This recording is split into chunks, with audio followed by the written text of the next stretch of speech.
and Director at Thai India Foundation. Next up, we have Mr. Sushil Sharma, the visionary founder and CEO of Marwari Catalyst Ventures. So, are you ready to see an empire built brick by brick right in front of us, that too in 5 minutes? A little disclaimer before we start. The deals made during this event are soft commitments and are subject to further diligence and negotiation between the parties involved. Neither the organizers nor the participants are legally bound by any verbal or informal agreements made during the event. Please ensure all final agreements are formalized through appropriate legal documentation. So let's begin with the first startup of the day, Cargo FL. This is a technical startup whose co-founders, Mr. Dipesh Kurupat and Mr. Wasim Khan, aim to provide a seamless logistic delivery experience. Slide.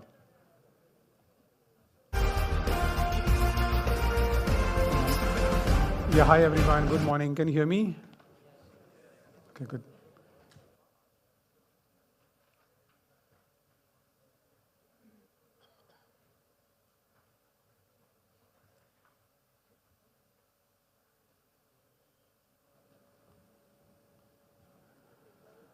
Guys?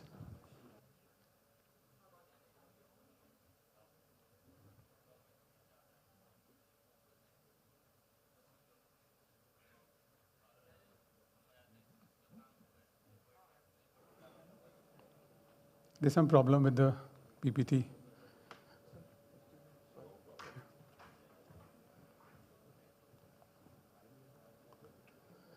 Okay, I think it's going forward but not backward.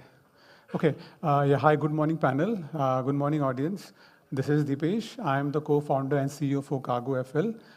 We are a supply chain tech company. We are building an AI agentic workflow platform for supply chain and logistics. We are not a marketplace, we are not an aggregator, and we are not a logistics company. We are a pure software play. We are a pure B2B software for supply chain and logistics. So today we have 27 large enterprise clients. If you look at the clientele, we have the Puma, the Decathlon, Westside, Zudio, Landmark, Star Bazaar, Star Market, all the retail clients with us, all major retail. We are also operating in the pharma sector. We have Alchem, Biomero, which is a French pharma company, and then we have JB Pharma also. And then we also operate in the manufacturing segment where we have Schaeffler, Knorr-Bremse, ThyssenKrupp, and all those companies. Right? So what we do, we go to these enterprises, we help them digitize, automate, and optimize their supply chain. Right? So all the B2B movements from the factory to warehouse, warehouse to distribution centers is all what we automate, and we help them achieve significant ROI in terms of their investment. So that's what we do. We are now expanding to Puma. We are expanding, through Puma, we are expanding to Australia. Through Schaeffler, we are expanding to Malaysia and US. And through Decathlon, we are now getting into the UK market. Right? So that's where we are. We are $500,000 in revenue now. So this is the team. You can see me. I have 22 years of experience. I'm ex-Accenture, ex-Bank of America, was in US for 10 years, came back to India in 2017 and started this company. My friend Wasim is the co-founder. He has 15 plus years of logistics experience. He comes with a logistics background. His family business was into logistics. He also worked with Prasanna Cargo, DNX, and MEC Express kind of companies. Deepika is heading my sales. Dilesh, Anant, and Rajesh are my advisors. On the next slide. Yeah. So this is the problem statement and the solution. If you look at supply chain, it's highly, highly distributed. There are multiple players who are there in that ecosystem. So we provide a cloud platform through which enterprises can onboard all their stakeholders and they can help them collaborate efficiently. What it means is, if you think about Puma, right, they're procuring a lot of things from China, Vietnam, and all those countries. So what they have to do, they have to add them onto our platform, and when they're assigning them a purchase order, they can do it through our platform, and their suppliers can collaborate with them through our platform, right? Same with Puma's customers. All the 1,000 plus Puma's customers are today onboarded onto our platform, and they collaborate with Puma through our platform. So they can track the shipment, they can check when it will be delivered. They can track what is being delivered, who is handling the shipment. All those things can be handled on our platform. So it's a complete cloud-based platform that we have. So some problem with my slide team. So, okay. So we also have an AI product. We call it AI Box. So this is something which we launched last year. So AI Box is a set of vertical AI for supply chain tools, right? So there are 14 tools that we have identified. This list came out after our discussion with our clients, right? So this is what we're working on, and we are giving it to our enterprises. Okay, so the way the platform is structured is into multiple layers, and we give the execution layer first, then we give track and trace, then we give the mobile app, the integration, and then we give the optimization layer. So there are multiple ways in which we deliver the product to our enterprise customers. So in the interest of time, this is a beautiful market that we have in terms of supply chain, AI, and the TMS. Let me just get you to my traction slide. So we have good competition in this space. We compete with both legacy kind of companies like SAP, Oracle, and we also compete with startups like Shipsy and Pando. Okay, so we have been revenue positive in last 2 financial years. This financial year also we'll be revenue positive. Like you can see, my EBITDA has been 7% and 3% in last 2 financial years, right? So we have raised 1.7 crore in the past. And with 1.7 crore raise, we have got to a revenue of 5 crore, right? And just last month, we closed a 6.5 crore round raise with the investor UNest. And now we have a 2 crore pending round, right? So the initial round was planned for 8.75 crore. We raised the 6.75 last month and closed it.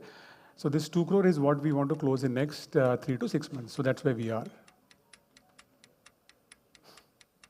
Yeah, so over to you for questions. Hello. Yeah. You said vertical AI solution. What is the element of AI here, right? Is it orchestration, storage optimization? Because cloud and ERP, there's so many platforms are already doing it. Right. So what is the core AI product here? So it's basically this tool understands the supply chain context, right? So that's the verticalness in it. For example, in supply chain, there are concepts like manifest, LHS. So a group of manifest becomes an LHS. So these things are not understood by the horizontal products like the OpenAI, Gemini, Brad, and all those tools. I mean to say the solution, right? Are you doing storage?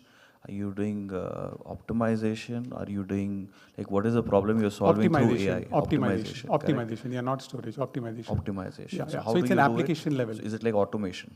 It's an automation and application. So it can be automation at a documentation level, it can be at operations level, it can be accounting or invoicing level, but basically optimization through the automation process, through AI. Yeah. And that's the verticalness that we bring in. You've right? just started it. So we have launched in one client is go live. One of the large enterprises already live from last 2 months. There's one client coming up in US, one in Dubai, and one more in India. The rest of the revenue is all monthly. Yeah. It's a complete recurring revenue that we have put there. Yeah, it's complete. That is all cloud and ERP. It's all cloud and ERP. And with this new client that we have launched, they are also giving a good contribution from a revenue perspective. So that's our first entry into AI. Yeah. So AI is something that's coming up very good now in supply chain. You said your revenue is $500,000, right? $500,000, yeah. And you say you are EBITDA positive. We are EBITDA, yeah. So last year, and with the team of 52 people, I don't feel it is. No, we are EBITDA What's positive. your So monthly cost to you? So see, my MRR is between 35 lakhs to 40 lakhs. So that's my MRR because we are already $500,000. And throughout the year, I mean, net, we are EBITDA positive, but we have a cash flow burn. The cash flow burn is 5 to 6 lakhs. So this is a cash flow burn. Net year when you take up, right? Because you have other revenue sources, like you have one-time revenue also coming in. So as a company, you are EBITDA positive, but the cash flow burn is negative, 5 to 6 lakhs rupees per month. Operationally not profitable, but overall. Overall profitable, yes, exactly. That means you must be using your fundraise into a cash. Yeah. See, the goal for this particular fundraiser is we want to raise 8 point. And where are you operating from? Pune? From Pune, yeah. So what's the average salary here? Because 52 people, average salary, that too with technology, with marketing, with 1 to 1.5 lakhs. Cloud So 1 to 1.5. So this is itself is a high cost. No, 1 to 1.5 lakhs from an IT. So we are a combination of operations team as well as IT team, right?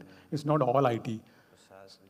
हाँ, तो हम लोग operations भी support करते हैं. जैसे हमने software देने के बाद you have to train them, you have to build SOPs, you have to build training manuals, product manuals. So उसमें हमारा operations cost कम हो And जाता where है. do you find the exit in the startup? So we already had an exit offer last year. There was a startup in US. They wanted to acquire us. So there are multiple options. Number one, the large startups they can acquire us. Number two, we can be acquired by DHL, FedEx kind of companies, right? Number three, enterprises can acquire us, like the Puma, the Decathlon. They can acquire us.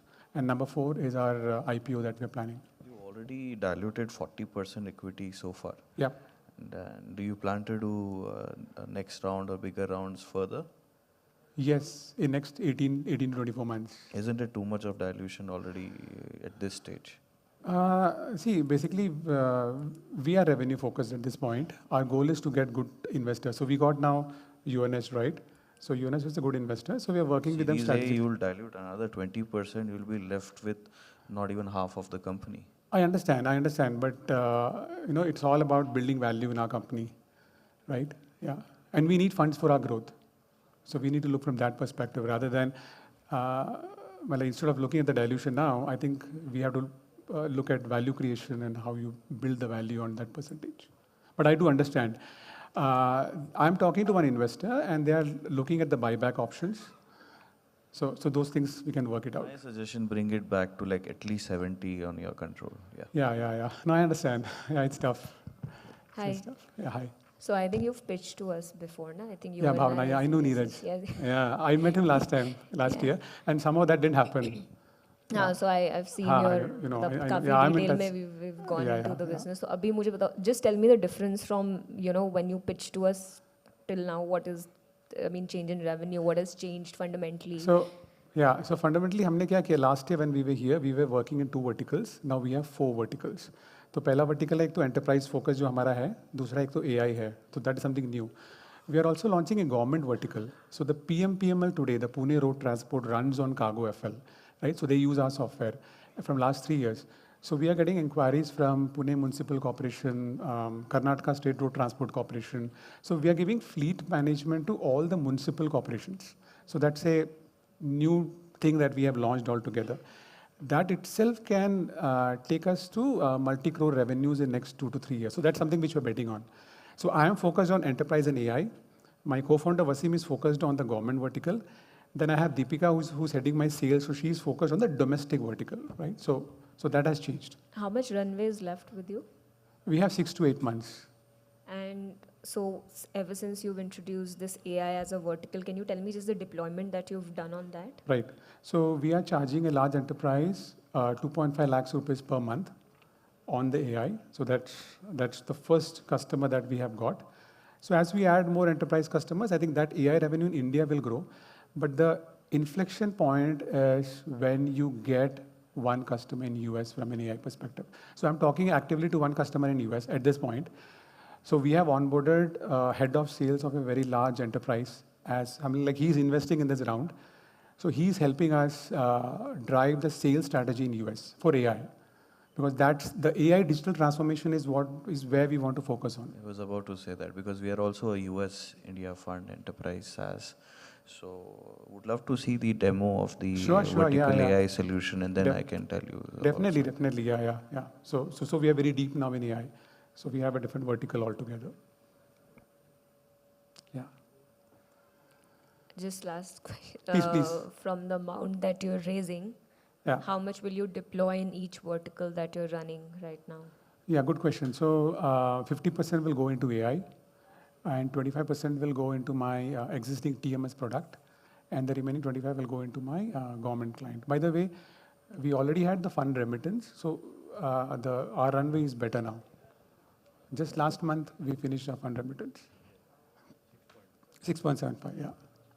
What percentage is the government business? 25. Yeah. 25. So the government में क्या advantage है कि we already have the software. हमें operational जो capabilities हैं वो increase करनी है. And also HPCL is my investor. तो हम लोग government और HPCL में we want to run a vertical altogether. Was a lot of supply chain opportunities in government and HPCL. That's something new which we're trying. So we raised at a post-money valuation of 40 crore, so pre-money valuation of 32.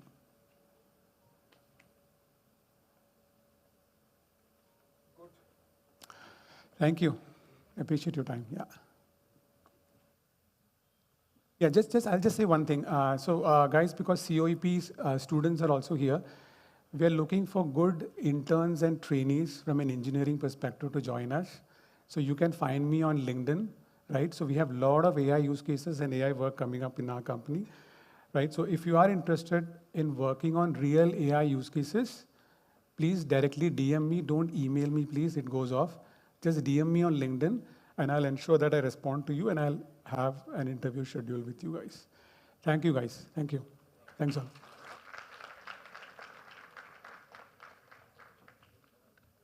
Loss. While that startup wasn't able to bag an investment today, can we just give a round of applause for that hard work? Now we have another technical startup, Asterix, founded by Mr. Prateek Karthikeyan, who will be pitching here today, and Mr. Garv Sultania. Their vision is to harness blockchain technology to transform the ticketing industry. So let's welcome them.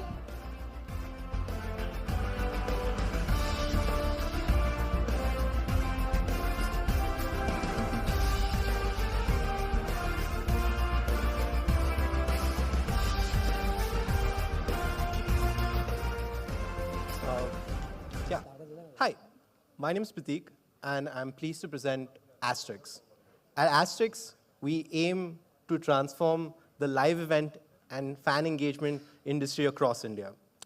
We do this in 3 ways. The first is via a unique ticketing protocol that is scalping proof, has an inbuilt resale market, and prevents bots. The second is through enhanced data analytics to not only help creators, artists, and brands grow and engage their audience more, but also enhance their own businesses. And the third is via tribes. Tribes are basically interactive communities wherein creators and brands can engage with their audiences and reward them for their continued loyalty. But before that, the reason we started this, or rather the structural problems that we wanted to solve in the market, were threefold. The first was the lack of a unique identity.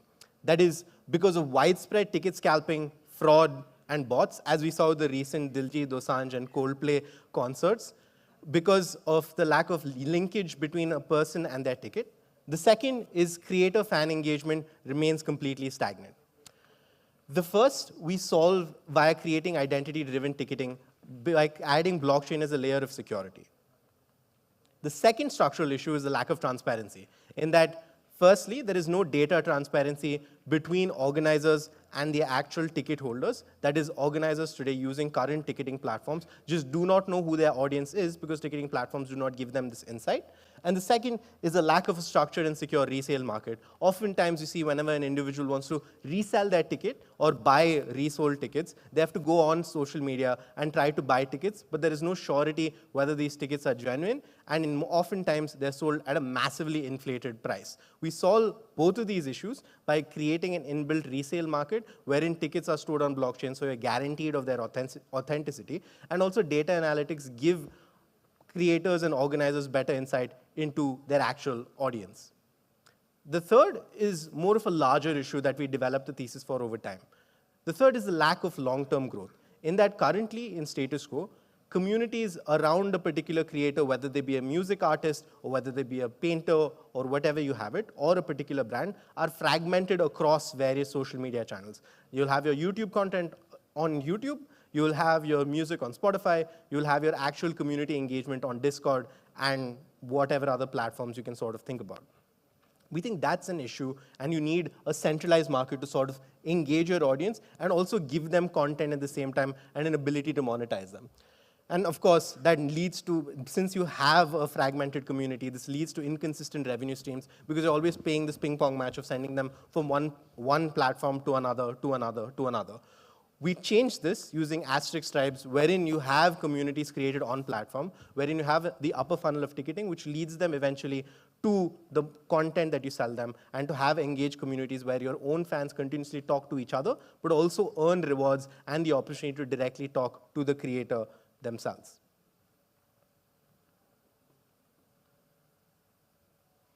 Right. So we launched in April, and since then, we've had the opportunity to work with renowned brands like Rolling Stone India, Sony Music, Algorand, Extra Butter New York, and so on. We've crossed over 30,000 users. It's closing in on 35,000. We've crossed 12 lakhs in total transacted value on platform and are touching 10 million social media impressions. And we also had the opportunity to partner with over 40 organizers across Indian cities: Delhi, Ahmedabad, Kolkata, Bangalore, Pune, and Bombay, of course. With that in mind, what we're focusing on is growing and broadening the kind of events that we do in Status Quo, because we predominantly went into the live music market first, because that's where we had prior existing connections. We want to broaden that into sports, broaden that into stand-up comedy and those sort of things, and over time continue to deepen our engagement with a particular focus on tier 2 and tier 3 cities, and then of course over time add new features such as the B2B discovery market, as well as SDKs that not only enable organizers to list our asterisk tickets on their own platform without ever having to send their customers away from their own platform. In terms of comparisons in Status Quo, sure, there are ticketing platforms, but they just do ticketing. Virtually all our competitors in Status Quo are identical from a tech POV, as well as if you look at community engagement, whether it be a Patreon or a Twitch, they haven't really gained solvency in India due to a wide variety of regulatory issues as well as other issues. We bridge that gap by offering the best of both worlds with high community engagement and the ability to monetize content, but also ticketing, which acts as the top of the funnel. In terms of how we make money through booking fees, commissions, and of course platform fee over time. And yeah, that's the only thing that's not cooperating is the slides. But yeah, that's our pitch.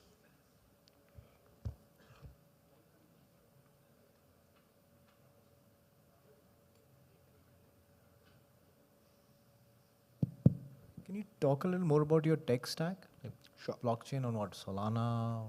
Sure. So currently we're building the blockchain that we use is Algorand. But the way we utilize, and we can actually shift between blockchains fairly easily. We can go multi-chain very easily. But we started off using Algorand because Algorand gave us a lot of support initially.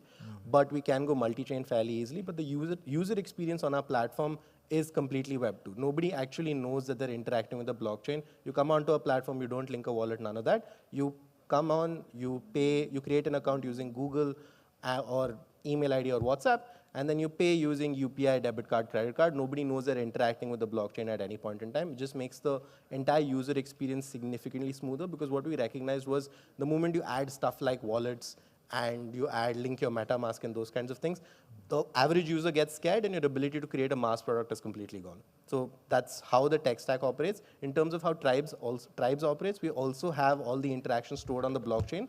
And we're eventually transitioning our entire backend onto the blockchain in order to reduce backend costs, but also increase the amount of transactions that happen.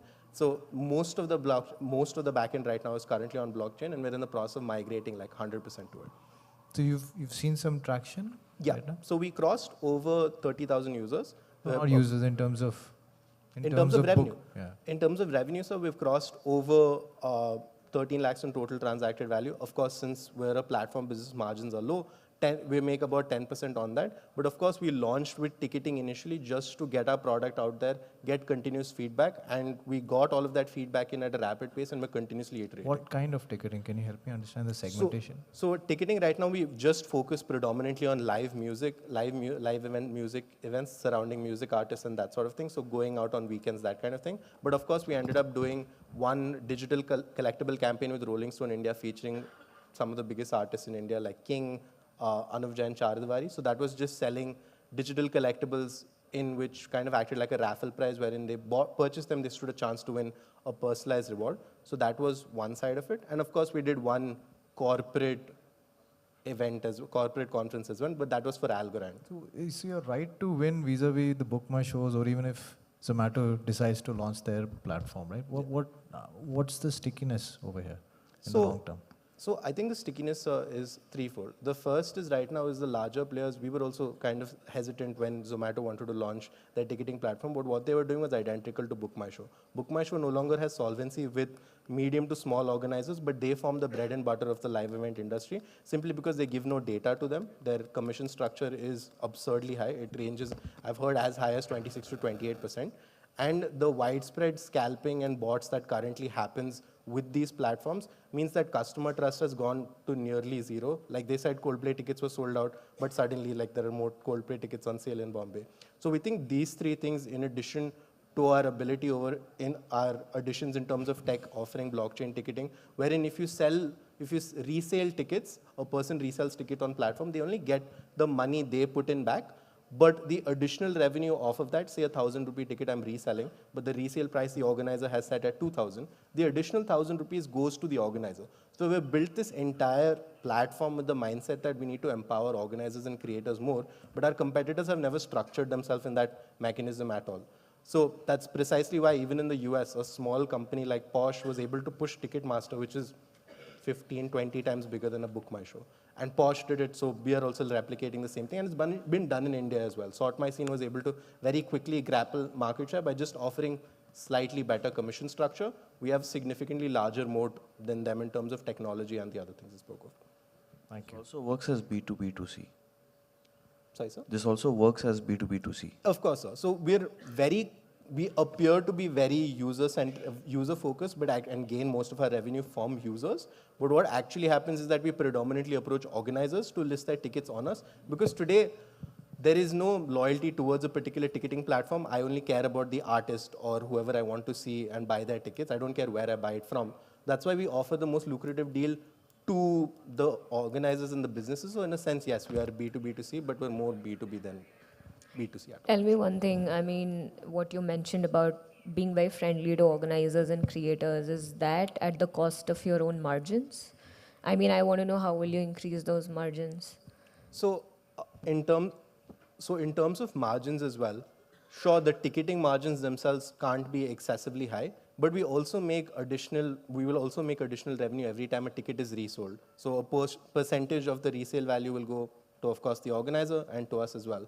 And also when they sell things via tribes, that is something that we'll be able to gain in terms of revenue. If say somebody is selling digital collectibles, gated content and those sort of things, we'll make margins on those. So while sure our commission structure may be less, but the diversity in offerings and the volume of that will make up for it. And also we're in the process of diversifying our revenue stream by acting as an agency of sorts to organize events for large-scale brands. But again, we want to be very careful about that because we don't want to spread ourselves too thin because we're a very tiny team. But we are in the process of talking to one extremely large brand to execute an end-to-end event for them. And Have is you, there- just one question. Tell me a little bit about how much you're spending on the tech and what's the burn right now? So the burn right now is approximately 4 lakhs a month. And we raised a round of about 70K USD from from the Jaipuria family office, as well as an American blockchain company, Algorand, the American blockchain company as well. You plan to scale? So the plan to scale is fairly straightforward. So currently we have made a mark with very underground niche organizers who do events consistently. So we did a few events with them we did a few events already, and they liked our platform. They recognize the commission structure and the fact that we give them data is something that they really love. So our plan is to firstly onboard a significantly larger number of small and medium players because we have a great connection within the live music industry. Then we're already in talks with smaller sporting leagues that do paddleball, that do different types of cricket league, of course, not IPL, but the smaller sports leagues, and then sort of break into that market, and then focus on more experiential things like the market for personalized pottery classes or sip and paints is something that is completely overlooked in India. That's something that's predominantly our strategy to break into these new markets, and also heavily focus on tier 2, 3, and 4 cities in India because that is still sort of insulated from the large players, and they have several regional players which don't necessarily have the same tech stack because nobody's paid attention to them yet. Your product is ready, right? Yeah, it's ready, it's launched. So let's discuss next week and try to close it. Sure, sir.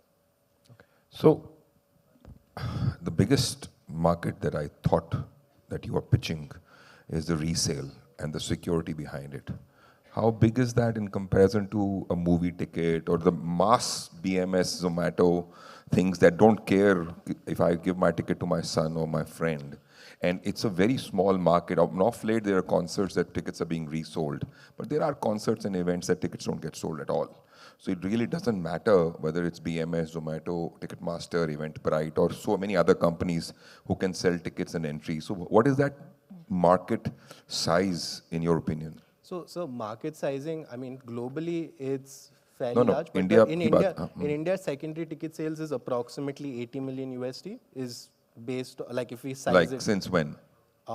This for 2024 at least, and this is I have sized it using. Of course, there's no like hard and fast data, but the maths is fairly straightforward in that I've mapped global ticketing market, global secondary market, and then mapped it in proportion to the Indian live event ticketing market and secondary sale market.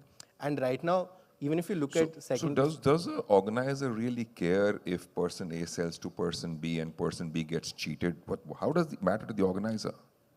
it really matters, sir, in particularly large events. So, for example, So that's the market we're talking about, not the 80 million market that you're talking. See, it's a very, particularly in a very niche segment with media of Coldplays and Diljit Dosanjh and you know, whatever. I understand there will be 10 concerts a year, 20 concerts a year. It's not a huge market. Why are you increasing your cost or adding something to you know, as a layer when it's not actually needed? yeah. So, respectfully, the secondary ticket market is 80 million, and that's completely untapped. And the margins on that are But the secondary tickets are being sold without you being there, right? yeah, but Coldplay got sold. absolutely. Yeah. So But the organizer gets none of that money. So right now, what happens for Coldplay is tickets were sold at 5,000. They were being resold as high as 1 lakh. Yeah, Gogo was doing that, yeah. That entire profit margin doesn't go to the organizer or the artist. That entire profit margin goes to black market, and it's become a business in India to short these tickets and all. That leads to empty seats in the audience because scalpers, they'll buy 1,000 tickets, they can sell 100 tickets at like 100x. The remaining 900 tickets they'll just ditch and they'll be like, okay, let there be empty audience. I don't care. This is something that annoys organizers to a great degree.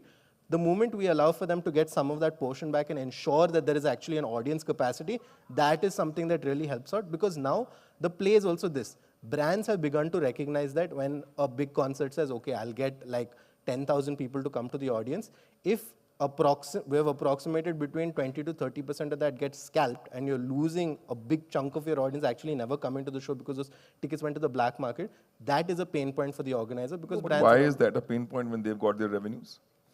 It's a pain point because most of the sponsorship amounts comes for the brand and from brands themselves, and they know that the footfall is actually does not equal to the ticket sale. How much do brands pay just for venue branding? They pay for repeated markets and advertisements that come. It's not just the venue branding that a brand pays for. It's for multiple reasons that their logos are, social media posts, etc., etc. So I personally, and from the events industry, my revenues are based upon the ticket sales and prices that I do. And if Coldplay is going to be hard sell, I'll increase the price.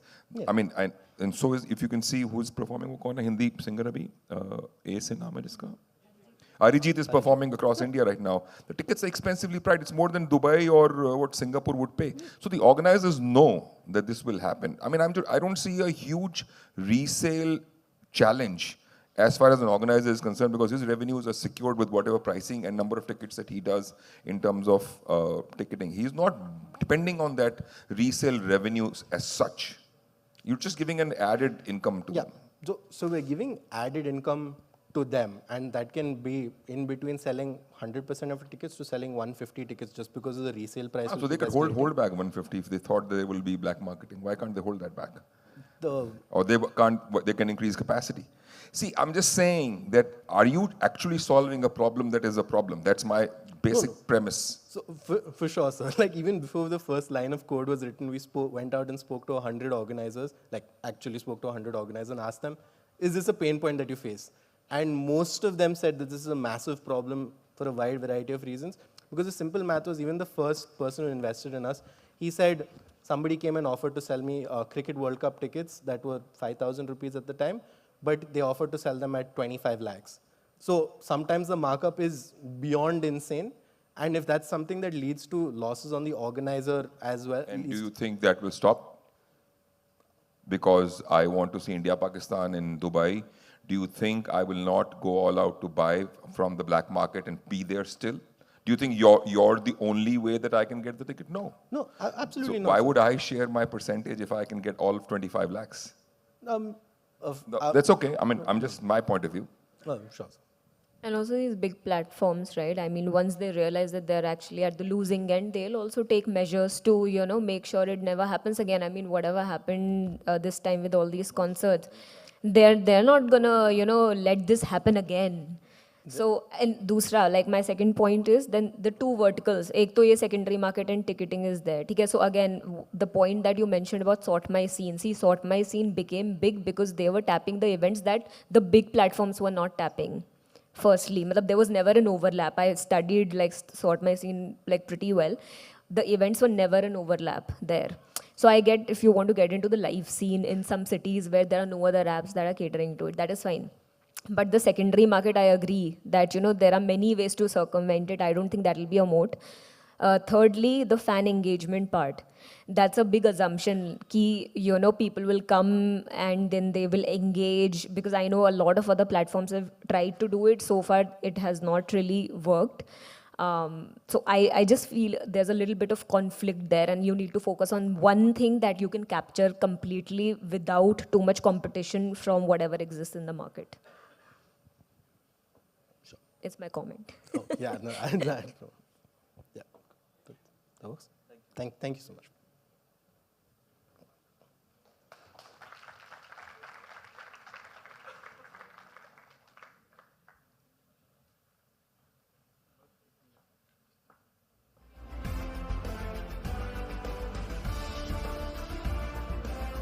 I wouldn't be where I am today if I didn't fail a lot. The good, the bad, it's all a part of the success equation, as said by Mark Cuban. Let's move ahead to the next startup. Our next startup, Nicole EV, founded by Mr. Arjun Pawar, is a charge point operator with a mission to set up 1 lakh public charging stations in India by 2030. Let's have him.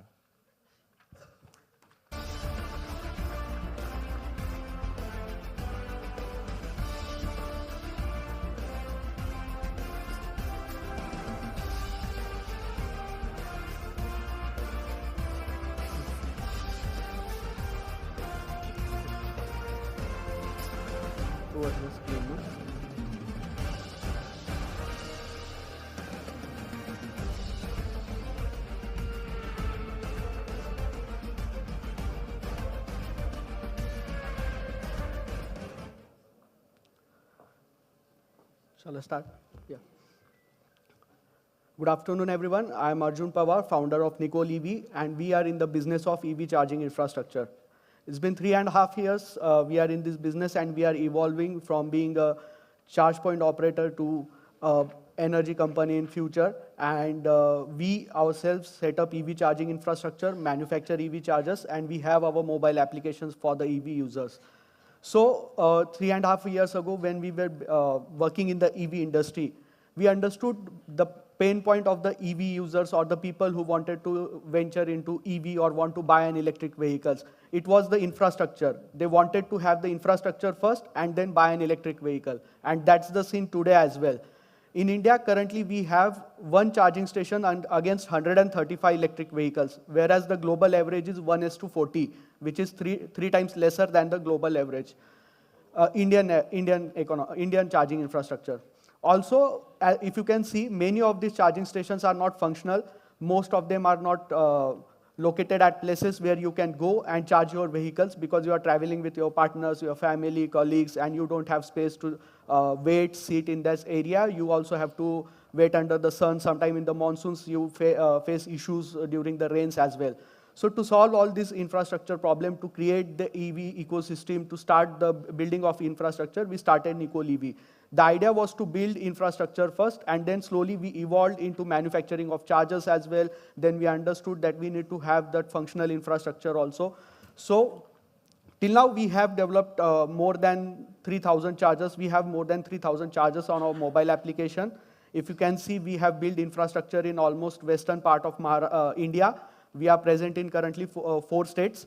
We also have more than 95% uptime. That is the functionality of chargers, which makes sure that whenever you come at our charging station, you don't need to worry to charge your vehicle, or you don't need to have an unpleasant charging experience, because our charging stations are located at strategic locations where you can have a pleasant experience, you can have food, you can play with your children, and etc. Also, recently as I said, we have been working started 3.5 years ago, but we are working in the EV industry from more than 5 years.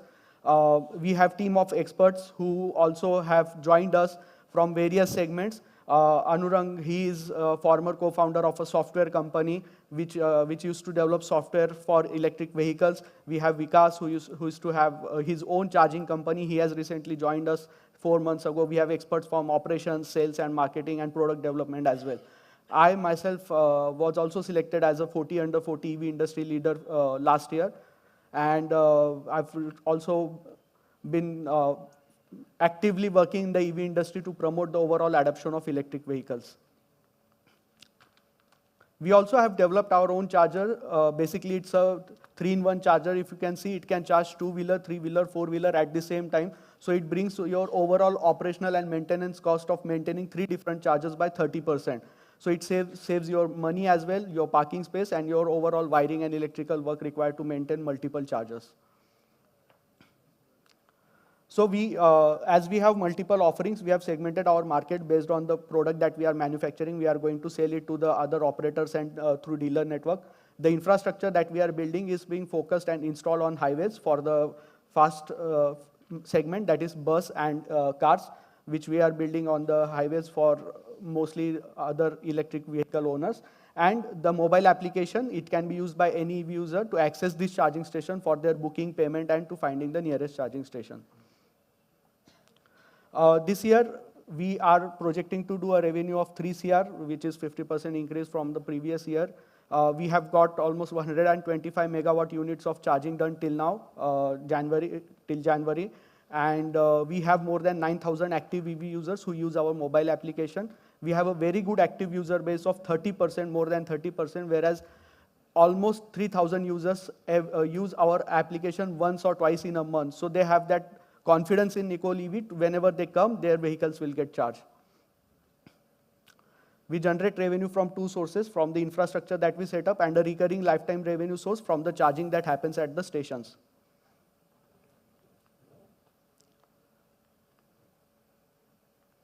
Also, we have, currently we are expanding in other states, MP, Gujarat. The projection is to have more than 1,000 chargers.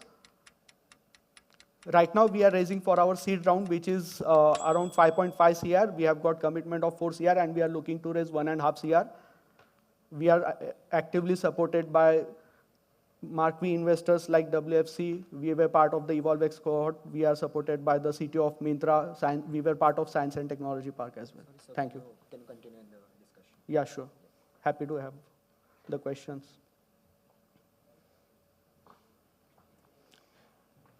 I think we've spoken earlier with your team.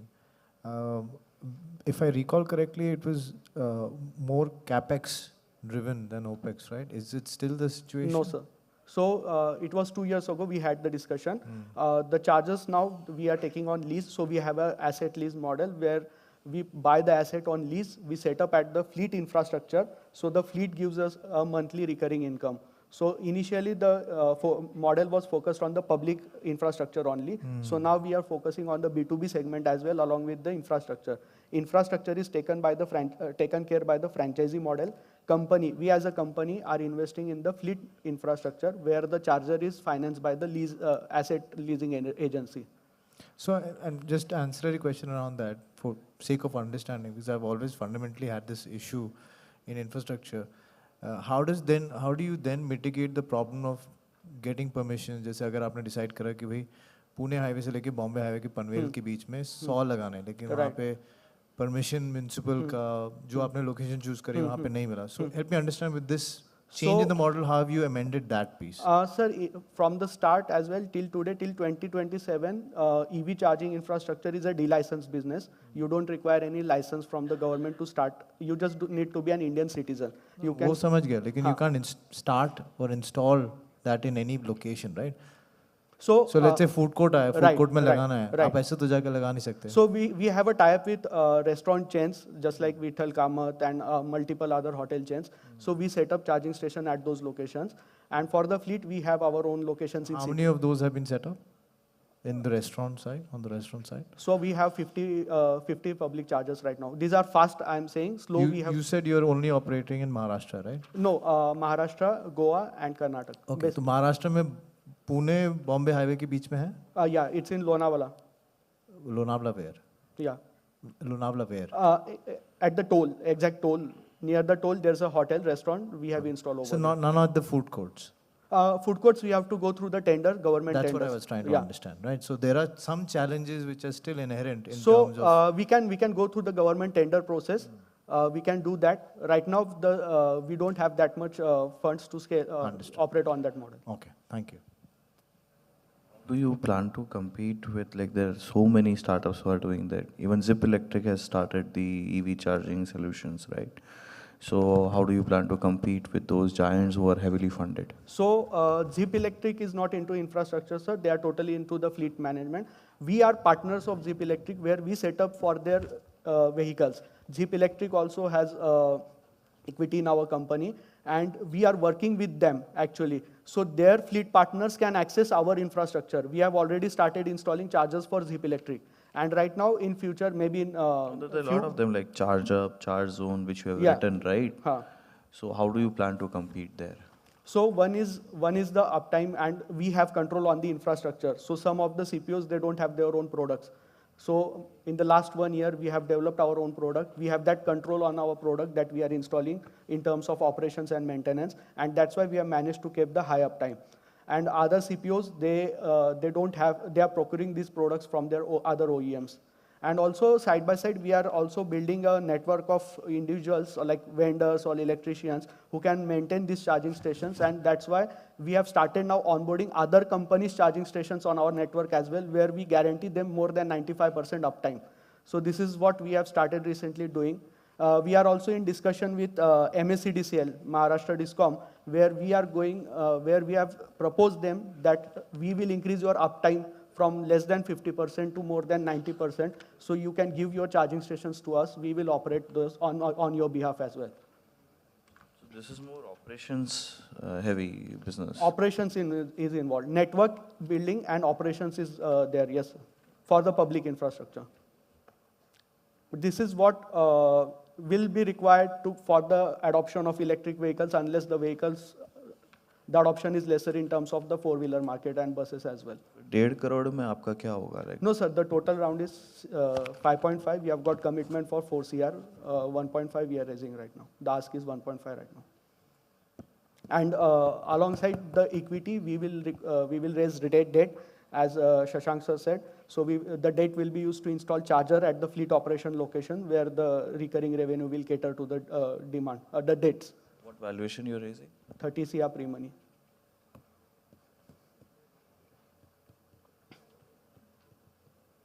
Hi, Arjun. Hi.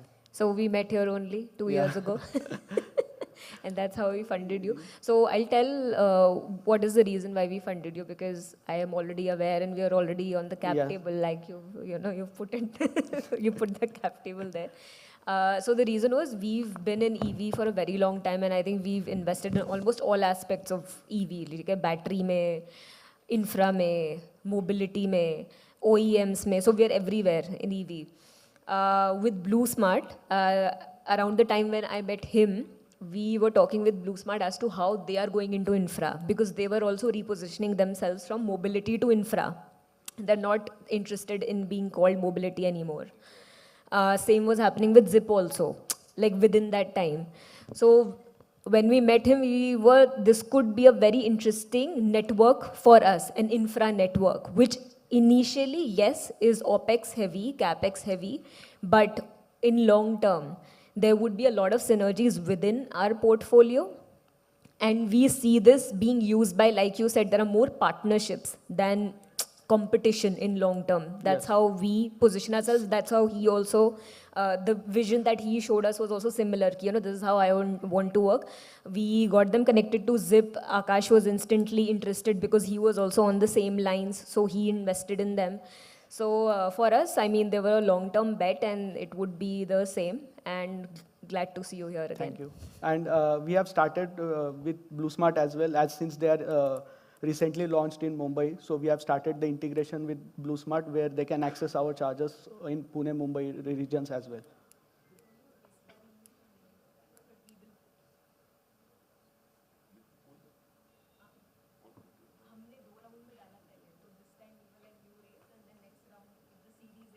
This 4 crore is by whom? Like, It's a family office and PPF, Peaceful Progress Fund.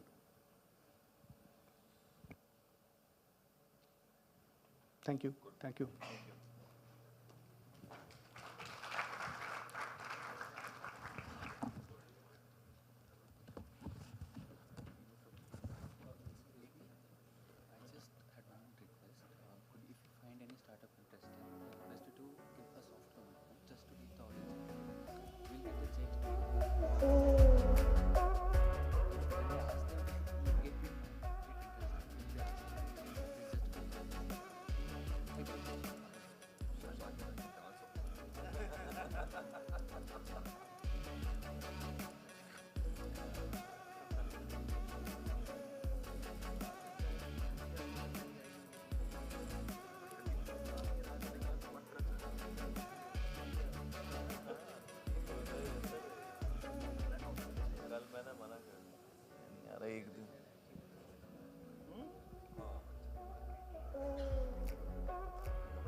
Every broken wing gives you a new way to soar. Can we have a huge round of applause for that pitch? Up next, we have another technical startup, Beep, a next generation LinkedIn for young professionals and college students. It was founded by Mr. Saurabh Mangrolkar, who will be presenting alongside Rakhi Pal ma'am. Let's welcome him.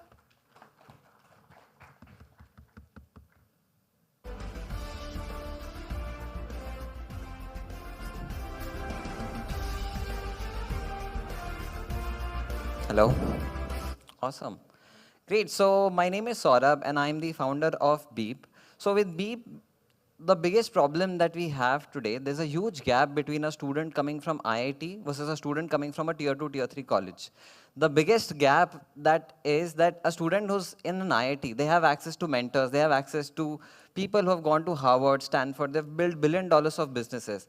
They have access to people who have built it all.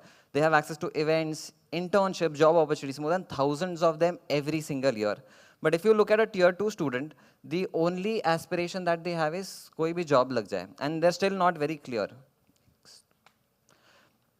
Next. Okay, and if you see 96% of students in India, of the 70 million college going students, come from a tier 2, tier 3 college. Next, and that's exactly what we're solving, is we've built an app, it's a community which replicates an IIT, which means students get access to mentors, quality community, they get access to internships, job opportunities. So this is how the platform looks like. Next.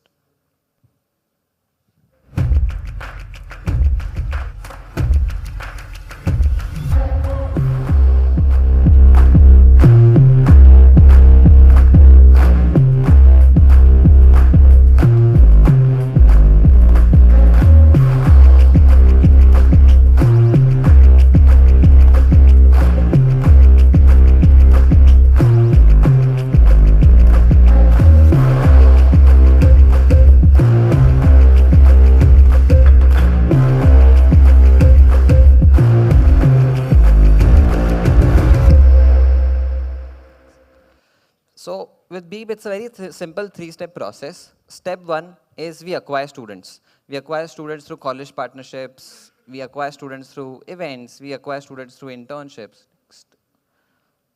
Next. Yeah.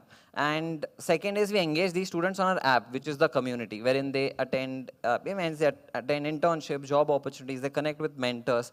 And third is we monetize. So how do we monetize? There are three ways of how we earn money right now. The first is paid communities. We charge subscription to students. It's a premium subscription.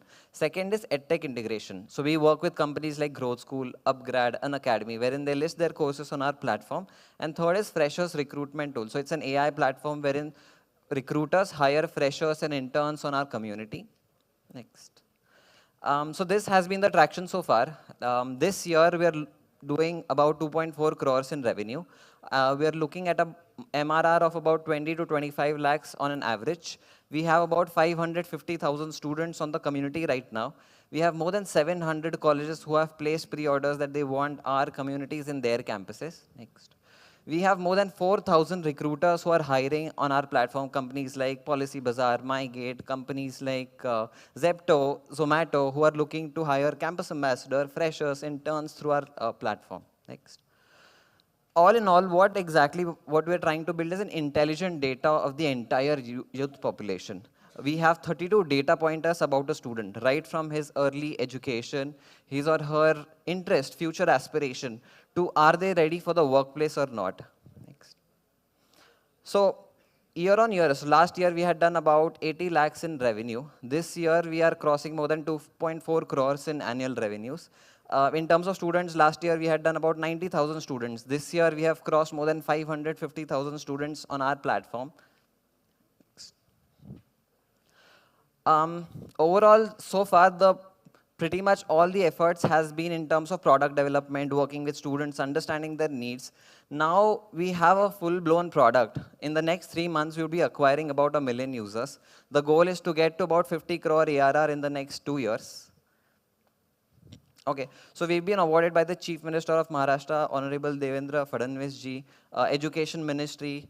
We've been awarded by AICT and directors from more than 50 colleges all across India. We've been delivering TED Talks more than 20 colleges across India to help and motivate students out there. Okay, so these are our existing backers. We have Succeed Innovation Fund, our earliest backer. Then we have Ashni Grover, Aman Gupta, Piyush Bansal on the cap table. And rest of the micro VC firms who are already existing on the cap table. Okay, so the ask, to be honest, is, no, previous slide. Yeah, that's it. So, yeah, thank you. You said data points you have identified an AI-powered platform or AI recruiters. What is the AI angle here?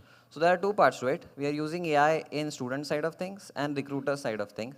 With students, the biggest issue that recruiters face right now, let's say if you look at a platform like Internchala, Indeed, Naukri, they receive more than 1,000 applications the moment they put an internship or a job opening. You're doing matchmaking. No. So what happens is, what we do is we conduct AI screening calls, interview round, wherein AI directly calls the candidate basis on their confidence. The biggest issue that recruiters face right now is communication. They don't like the way students are communicating right now. So AI actually calls. AI is doing screening, mapping, cleaning of data. Is that the case? Correct. So it does qualifying, screening, vetting, and then those students who are looking to join that company, they shortlist top 3 candidates. Out of, let's say, thousands of candidates, they talk to 3 top candidates who can join the company immediately, knows about the company, or can join, let's say, in the next 10 days, 15 days, based on the requirements. So you pitch the AI product to the colleges? To the recruiters. So we charge recruiters, yeah, companies. So Saurabh, first is you have mentioned your cap table. Yeah.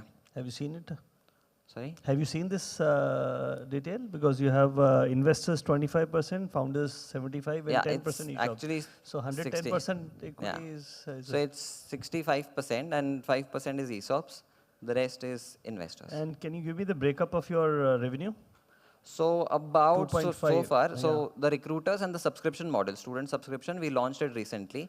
The EdTech accounts for about 75% of the revenue stream. The rest, which is pretty new, recruiters subscription and the premium subscription from students. How much you're raising in total? 50. So So we are not actively raising right now, although what has happened is there's a larger round that is happening, 100 crore round that we are doing. 100 crore round. 100 crore valuation round. Okay. And we're raising about $3 million. So these are VCs coming in from Japan. But we have some existing investors. We're looking to give them an exit. So whoever has 1% equity minimum, and they want to sort of increase their stake. So we're doing an internal round, which is about 2 CR. So there's 1 CR left, which is at a discounted valuation of about 35 CR. So that is, I mean, there's 1 CR left. So, I mean, the ask would be typically 1 CR. What values you're doing it secondary? Secondary would be at 35 CR for existing investors. What is the Last round kya tha? Last round was at 40 CR, but the new investors who are looking to come in, they want them to at least get to So I 35. agree. So now the last round was at 40 CR and you are now raising, they're exiting at 35. I mean, between a range of 35 to 40, depending on how. Exiting at a discount. I mean, when they had invested at 5 CR valuations. वही तो पूछ रहे हैं हम। हाँ, तो फिर आप 35 क्यों बोल रहे अच्छा नहीं, वो तो उससे पहले they have These are invested like angels very who are early. exiting. Angels, yeah, angels. Saurabh यार मतलब एक्चुअली इंटरेस्टिंग है, आपका स्टार्टअप बहुत इंटरेस्टिंग लगा, पर आपका एक तो इन्वेस्टमेंट अमाउंट गलत है, करंट कैपिटल अलग है, ई शॉप्स अलग है, 3-4 चीज़ें आपकी गलत है, नहीं तो otherwise the product looks very good. मतलब I was keen to take it forward but that's the I challenge. mean, I think it was more of the last minute ESOPs का table फिर calculation. आपने investment raise is also you are confused, valuation is confused. So, I mean, there's an internal round which is happening right now, which we are closing. So, in terms of amount, yesterday also we got 2 commitments, which was around 50 lakhs. So, we're closing this in the next 10 days, which is the remaining 1 CR. So, इसलिए ask is not very clear because if the 2 CR से ऊपर the investment ticket size, it's What for is the your big round. monthly burn? We were burning around 20 lakhs. Now we're burning around 10 to 15 lakhs. So 20 by March lakhs end, on what? it's primary tech in terms of servers, and second is the tech cost, which is the team. We have about a team of about 50 people so far. Can you give me a breakup of what these 50 people do? Yeah, so about in terms of numbers, 20% of team members are in tech and product. About 10% are in ops, HR, marketing. We have 30% sales team members who pitch to recruiters, students when there are high ticket size courses, and in terms of college partnerships. And the rest is marketing and ops. So marketing. How was the growth of users before Shark Tank and after Shark Tank?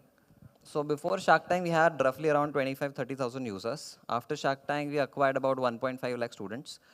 Since then, 75% of users that come on our platform are organic, referrals through colleges or friends, students recommending each other.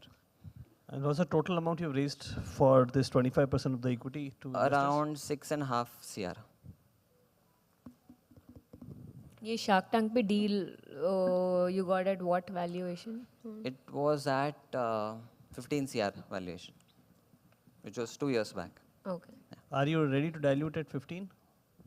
50. Second. Secondary. ये पूछ रहा है कि वो 100 crore round का term sheet आ गया तो ये 35 करोड़ पे ले लेगा अभी. Acha, so we already have 3 acquisition offers which are valuing us more than. No, we read that. That's okay. But the Japanese investor who's coming at 100 crore valuation, if that is confirmed, then Sushil will give you the at 35 crore value. Is that what you're trying to say, Sushil?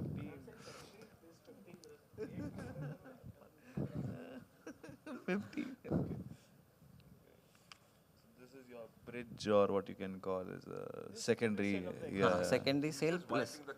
Yeah, I mean, correct. But then why you're doing this? But like this. I mean, there are too many entities on cap table. We're just cleaning it. Like we want 2-3 major players like on the cap table. So how much secondary apart? How much are you trying to raise for the company right now? This bridge round. For the company, I mean, this round or the larger round? Whatever this round. This round we have space of 1 CR left right now. 1 CR left, and what is your runway? How much do you have? So we were profitable before raising the VC round. No, but now how much money do you have? How long will you last next without? 12 to 13 months. 12 to 13 months. So you have about 2-3 crores in the bank. ये तो round ही नहीं है ना, तो secondary से लेते इनको तो कोई मतलब नहीं, है वो तो। दोनों नहीं, है, secondary और primary दोनों है. Secondary will happen at the big round that is coming in. हाँ. It's both. Correct. For secondary, he doesn't have to come and pitch at a pitching competition. हाँ. Secondary. What the he's saying bigger is that investors. there is 35 crore valuation पे secondary available if you invest at 100 crore valuation. So जो बड़े investors. So your average will be 50 crore. नहीं, Is that the correct understanding? I'll clear it. So the larger investor will give that secondary exit, ठीक है? ये round पे वो नहीं है. हाँ, वो नहीं है. ये so what we are doing is internal investors के लिए हम 35 to 40 CR पे और एक round open कर रहे हैं. If they want to increase their stake to 1%, जो लोग 1% पे नहीं पहुंच रहे, we are going to give them an exit in the next round. तो इसलिए there's like a discount in. So then why are you reaching out to new investors? That's the question. So I mean, I was not going to pitch. It was more like one of the investors asked कि अच्छे startups are required, so pitch. So we are offering. Fair enough. Okay. So Yeah. basically you want succeed out. No, not really. मतलब because they are investing in every round. Vikrant is okay. ठीक I mean, they are है. investing. हम बोल देंगे हमने check कर लिया. He's happy with you. Yeah. ठीक है. Just a quick question. Yeah. Besides the optics of the cap table, Yeah. help me understand what is your month-on-month growth for the last 6 months in terms of new students coming on and the fallout return. If you have a metric So of students wise, we are growing 1.5x every month.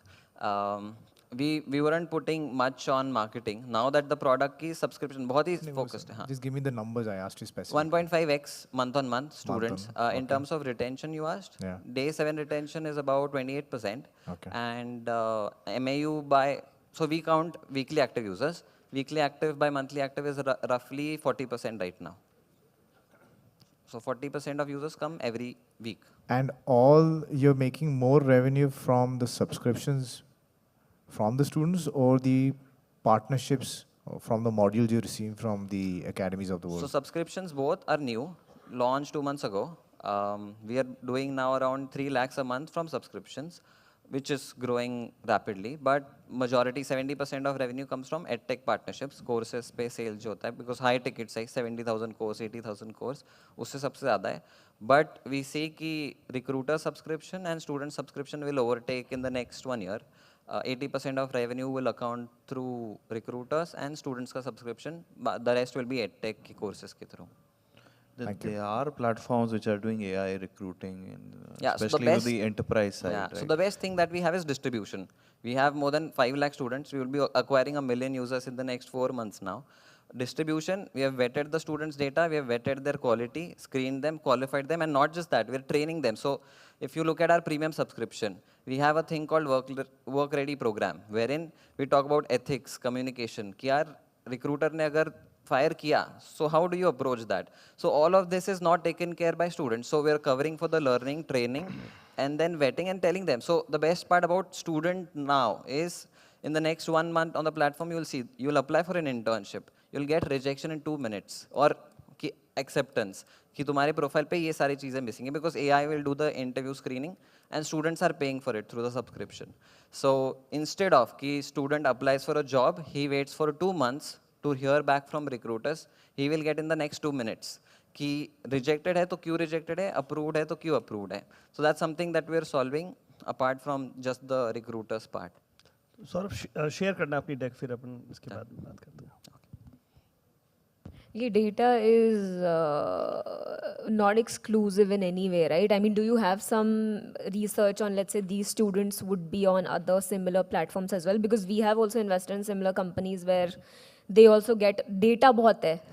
नहीं, So that data is never the issue. Data नहीं है, so it's the activity on our platform. Data मतलब we have a database of 1.5 million users जो हम acquire कर सकते हैं, but it's our users who we are tracking, which is which events, communities they are participating, what are the topics that they are interested. Third, we are also partnering with colleges जहाँ पे वहाँ से भी insights आते कि recommended by faculty, who's the top brightest student, so that recruiters के लिए बहुत simplify हो जाए process. We want to bring down freshers and interns का hiring in 6 hours. You post your job or internship, in the next 6 hours, your role is closed. because we just want to take out all the pain which is there for all the recruiters, especially startups. And we faced it ourselves. So that's one of the major niches that we are focusing. And then comes the enterprise clients. Repeat subscription कैसे हैं from recruiters? Recruiters monthly they pay. So दो parts है. One is you have AI credits for the screenings and interviews, and one is the subscription for the premium platform, which is vetted candidates. You have access to screening, which is AI, Gen AI. आप बस डालो कि I want a student who is very passionate, communication अच्छा है. It will filter out candidates for you. This is voice based. Voice based, yeah. What's your background? I've done mechanical engineering from COIP itself. Subject to demo of the product, then we can give you a. Okay. Yeah. Thank you. But subject to product demo, maybe we can give you a soft commitment. Yeah. Okay. Yeah. Thank you. No, no. The secondary thing which he's doing. Discounted round, which is at 35 to 40 CR valuation. ठीक है.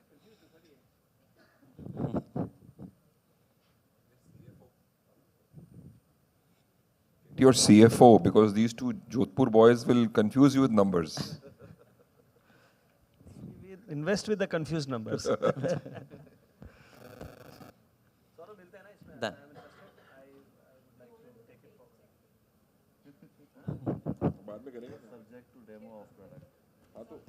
Both of them will give you 1 crore. ठीक है, done. We can do it. Go ahead. Up to 50 lakh I can plan, yeah.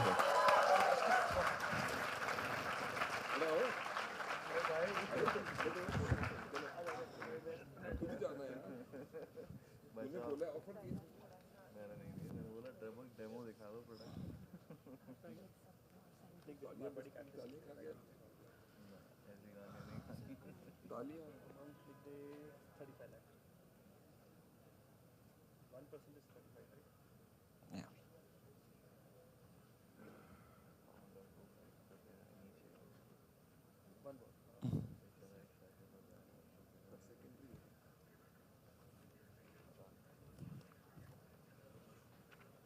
Beep. Done. Correct. Okay.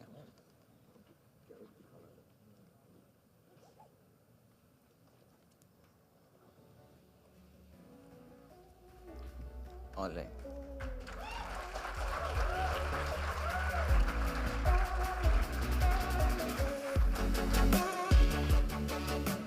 Okay, thank you so much. Thank you. Thank you. अच्छा ठीक है.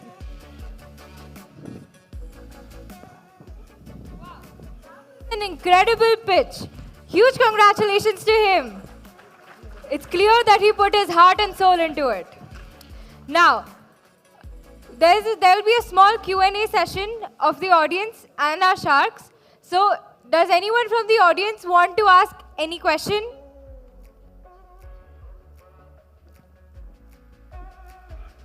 Anyone from the audience? I can say a statement. Yes, sir. So, out of 90 startups in our portfolio, 8 of our startup founders are from COEP, and they've already made a lot of contribution in the growth of Marwadi Catalyst in terms of number and in terms of money. So that's why I'm bullish about founders from the COEP college. Thank you, sir. Thank you. That's amazing. I hope that was inspirational to all of us sitting here. Now will be a 20-minute break for all of you to have some refreshments. Can we get back after that? You may be seated in the auditorium or come back after the break. Thank you.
Devices के बाद 10x devices है।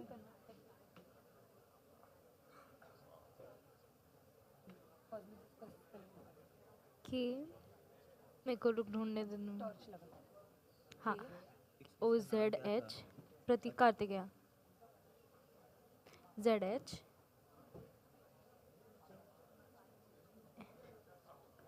NO SYS।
Hello hello. हाँ,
I request everyone to settle down. We are going to start very soon.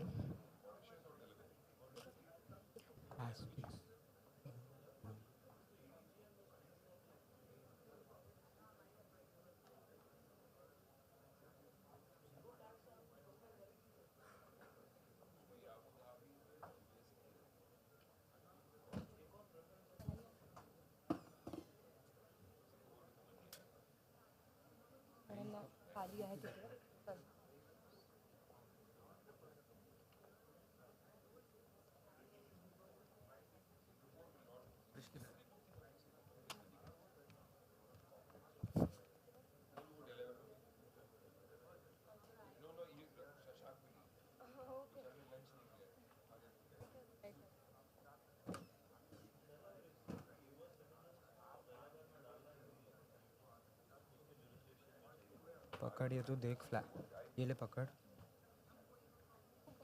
ठीक है।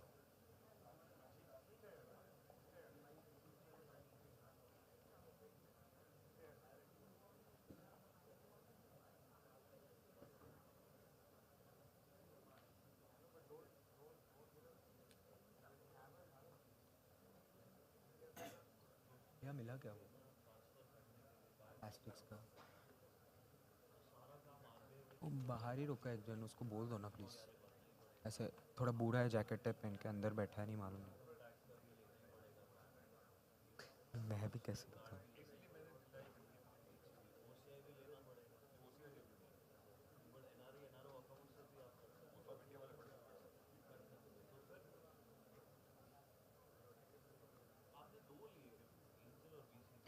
एक काम करते हैं, लास्ट में ख़त्म करने के पहले एक अनाउंसमेंट करूँ क्या? किसी को किसी का नंबर चाहिए तो you can meet us after the event. वो इन्वेस्टर्स फिर कोई नहीं रहा उनका। हाँ?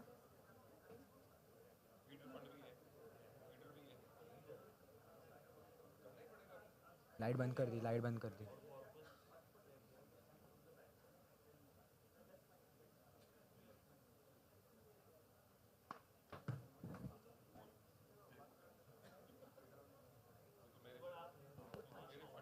Hello.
Hello.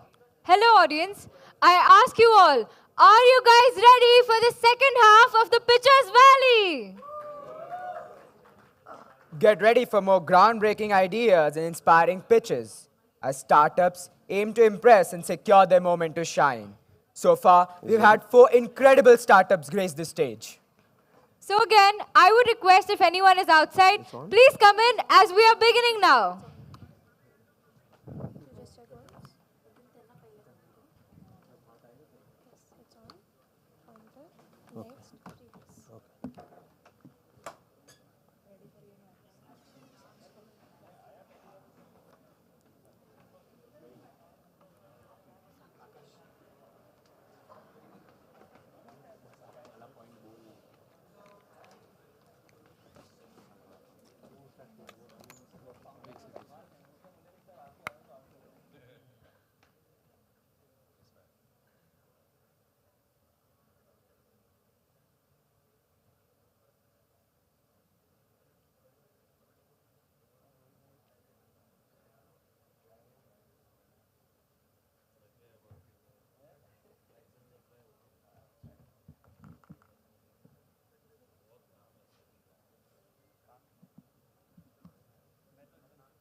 Welcome back.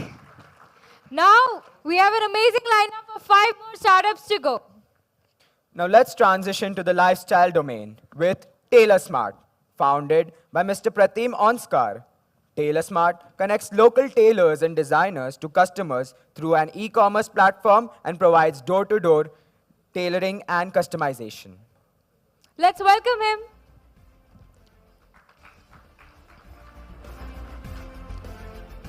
Good afternoon. After a heavy lunch, when your buttons make way, that's when we step in. My name is Preetham Onskar. I'm somebody who spent 23 years in telecom, mainly in India, but also had a stint in Singapore, Middle East and Africa, and now I'm a full-time tailor. When you go from east to west, north to south, you see different body types, right? But when you go to a retail store, you technically buy for clothes which are made on the right-hand side of your screen, right? You don't naturally buy for yourself. Yet, you don't see your nearby tailor as an alternative, mainly because it's very difficult to find the right set of fabric at a right price point, then find the right set of tailors to do your job. Because the guy who does your trouser wear, not necessary that he will do your shirt wear, right? So that's a big challenge. Plus, it's very time consuming.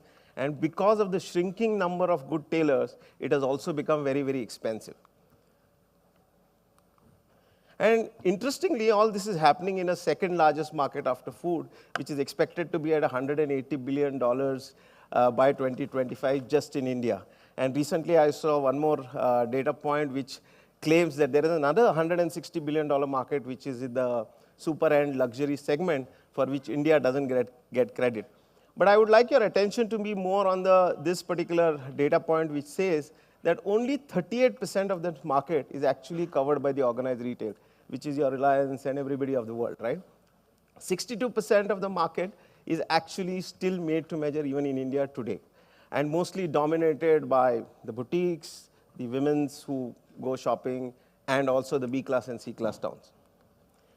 Another data point that we saw that most of the boutiques, and this is not my data point, I've given you the link for the same, closed within 6 months of their operation because of poor sourcing, right? They don't know where to source the fabric from, at what price point, etc. Plus, they just have 2 or 3 tailors. So expanding their portfolio beyond a particular segment becomes a big challenge for them. So we thought that both these problems can be solved by TailorSmart, right? Now you go on to the TailorSmart, just book an appointment. 2 people will come to your home or office. One is a master who is at least 10 years of experience, and a designer who is just fresh out of the college. Why a fresher? Because they study fashion for the next 2 years, as you know, in the fashion schools, right? So they will also bring to you all the required fabrics that you want, right from Soktas, Giza cotton, to Raymond, to whatever you can think of under the sun, you will get it on the platform. You will be measured once you make a choice. Your credentials are put in the app. We will send you a link. We take 100% money in advance. Only then we start your job, and the attire is delivered to you within 15 days. Any express delivery, we charge 20% extra. And we chose the route of going from B2B to C, mainly because most of the people who buy ready-made clothes are also not happy with what they buy. So we go to corporates, we set up a kiosk, we link it to the sustainability, which is collection of old clothes, and we start marketing our marketing activities from there. These are some of the brands that we have worked either directly or indirectly. Since we have a CSR angle, we obviously get a good welcome from this thing. The CSR angle ranges, I'll show you the next slide and then talk about the wider angle of CSR. Seeing one of my posts, Reliance approached us, and now we have these 22 shop-in-shop stores with them, which are actually giving us entry into B class and C class towns also, towns like Siliguri, Agartala, Belgaum, Davangere, etc., etc. We have just done a pilot for Nita Ambani's pilot project, Swadesh, as well. So that's going to be our next big space in this one. This is some basic comparison. Everybody actually is our competitor in some sense. So we are a platform. So whatever we wish to do on the platform, I think the front end is what we control. The back end is not ours. Back end is always outsourced. So this is actually what is giving us the advantage to grow faster. We started with one vertical, and now we operate in 3 different verticals. I will talk about this later because we just launched our Dubai office. Our route to market is going to remain B2B/C, mainly because it's a low cost of acquisition for us. Currently, directly we operate in 6 cities, which is Pune, Mumbai, Delhi, Bangalore, Calcutta, and Goa. And Dubai operation is starting in this month. And indirectly, that is through our shop-in-shop model in another 14 cities. Technology is something that we need to embrace very soon because we have realized that right now we are managing a small set of orders, but once it becomes large, that's going to be a big challenge for us. So far, the technology is only limited to that. We are not looking at going front end with the technology and keeping it more experience focused still. I have spoken about myself, but Praveen comes from a 104-year-old tailoring legacy. He's himself been in the tailoring business for the last 30 years. These are some of our initial investors in the friends and family round that we have seen. Thank you. Happy to take questions. Oh, we are raising 1 million USD for a 10% dilution. Happy to take questions. तो पहली तो question ये है कि आपने T shirt और jeans क्यों पहनी हुई है, आपने अपने कपड़े क्यों नहीं पहने? ये हमारा ही है सर. नहीं, ये नहीं, अंदर की बात कर रहा हूँ मैं. नहीं, अंदर के टी शर्ट्स हम बनाते हैं, बट नहीं, शर्ट्स पहनना चाहिए था. See, I'll tell you, if you are advocating non-ready-made or you're trying to give a solution, and obviously your and my shape is not perfect, you should advocate that also. That's just a suggestion when you go for pitching. Yeah, but Mahavirji, we are also not saying that we are going to be 100% alternative to ready-made, because I am still using jeans which are not made to measure, though I can offer you made to measure jeans, but the ready-made jeans fit us. So we are not saying that we are going to replace the entire market. We are saying that wherever there is a need for made to measure, which is large, 62% of it is quite large, उसको cover करने के लिए Taylor smart जैसे और 50 कंपनियां चाहिए. यार इसमें ना ये फाउंडर का पैशन दिखता है, इसमें ये नहीं होता कि आप किसी को रिप्लेसमेंट करने की बात कर रहे हो. कोई बात नहीं, वो आपकी मर्जी है. Now, how are you expanding backwards? How are you onboarding tailors or all that? What is your strategy? So we have 800 tailors right now, out of which 100 guys are only specialized for shirts, 100 guys for trousers, 200 guys for suits, etc., etc. And are they full-time your? No, not at all. So what is that model behind? So backend is all, as I said, backend is all what you could say zero capex, and front end is where my people work. So then why are you expanding so slow? Sorry? Why are you expanding so slow? Oh yeah, so first 4 years of the operations we had to spend in actually getting these tailors on board. That is our, you can say, the IP. And now we are growing pretty well. First year that we got after COVID, we did about 43 lakhs. The next year, that is last year, we did about 73. This year, we are already close to doing about 2 crores. This is your net revenue? This is our gross revenue. तो वो तो बहुत कम है. Then how can you get this valuation that you were thinking that you will get? Gross में tailor ले जाएगा, कपड़ा ले जाएगा, master ले जाएगा, designer ले जाएगा. But margins, हमारा margins is very heavy, right? Our gross margin is 60%. I know. So what is your net revenue then? Is 1 point की 60% होगा? 60% is our revenue. Correct. If you 1.6 you're making in a year, right? 80 crore valuation. How do you justify? No, we raised our first round at a 58 crore valuation.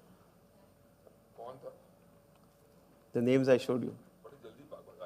नहीं वापस कर देंगे, उसमें क्या है, आपको presentation भी share कर देंगे, कोई बात नहीं.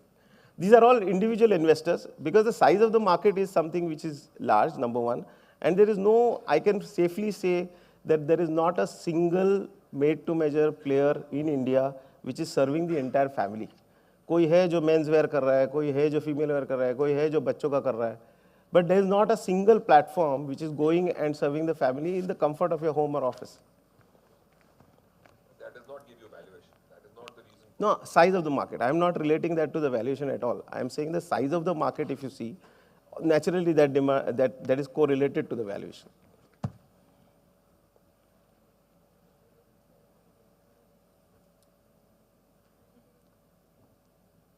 How many in the audience wears stitched clothes? Show of hands. 1, 2, 3. Yeah, no, I can see. Oh, quite a few. Is it shirts or trousers or both? Shirts first. Yeah. I mean, शादी वादी की बात नहीं कर रहा हूँ मैं, normal wear की बात कर रहा हूँ मैं. I know दूल्हा तो तुमको बनना ही पड़ता है. And trousers? Yeah. So the market, despite whatever you are saying, we've all gotten used to ready-made stuff. So there is a 10-15% audience that does do or expect what you want. But still, it's becoming challenging and challenging. And though there are apparel factories and garment factories, which must be a back-end stitching supply side. And the CSR part, what was that? Yeah, so basically, as I said, we do old cloth collection drives. That's our first, hook. The second one is that all my old 800 tailors that I have are all local, vocal for local. So they are all local tailors. Third is 50% of these tailors are women who work from home, all these people who make embroideries and things like that. Fourth is that we have also created micro-entrepreneurs, people who work for me in my stores, 22 stores. They work from 11 to 8, and then they can also have the option of becoming my vendors. So whatever business they collect in the Reliance store, they can actually bill it back to me. So these are 4 or 5 hooks that are available as this thing. And sir, with all due respect, I'm saying that because there was no alternative, the ready-made took off so fast, right? Now that we're going and talking to people, the kind of my 10 out of 10 appointments that I do, I get a business. 9 out of 10 of them are my repeat buyers. And how do you acquire customers? As I said, right now only B2B stroke C because our tech was getting ready. Now that my new website, etc. is come. Yeah. Is the tech ready front now? end is ready. Back end में हम कोई tech अभी use नहीं कर रहे because we need to invest in that.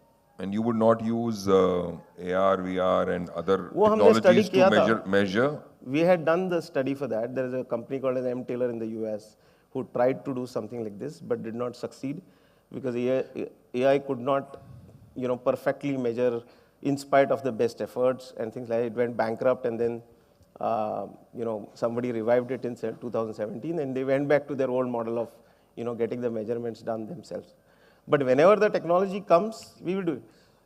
Having said that, there is a use case in Dubai which we are trying to use AI where, जो कंदूराज जो पहनते हैं उसके लिए 3 ही measurement लगते हैं, shoulders, length and hand. That we are trying to do using the, what you could say, technology. But that's the only limitation right now. Whenever it is there, we will use it. Thanks. Can you just help us understand your cap table? Because it's not clearly mentioned. It says 4% held 4% by 10. with the 10 players that are there. Right. And remaining is with me and Praveen. Okay, so 96%. Yeah.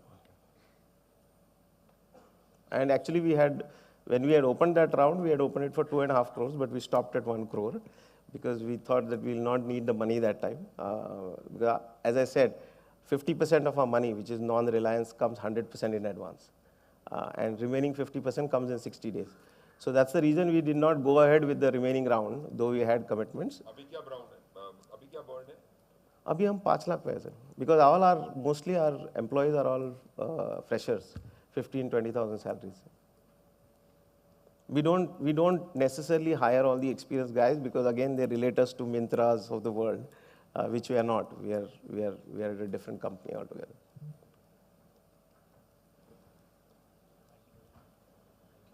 जो ये आपने 1 करोड़ जिनसे लिया वो कोई valuation तो सही नहीं है मेरे हिसाब से. वो आपके friends हैं, family हैं या non-angels, I don't know who they are, but this will not work. Not everybody is friends and family, but yeah, I take that as a feedback. Yeah. I mean, I think you will have to look at the valuation.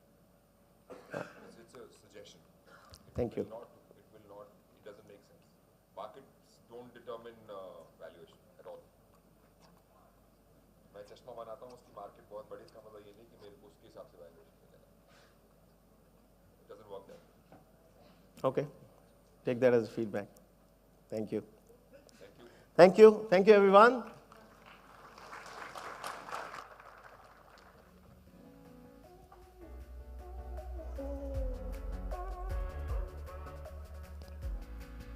We really appreciate your hard work and vision, Mr. Preetham. Sadly, the investors aren't on board today. We'll continue with our next pitch. Seems like we can't have enough of AI startups because the next one is also one of them, Pixbox, a platform that allows users to generate personalized, realistic AI-generated photos. Let's call upon the founder, Mr. Kshitij Agarwal.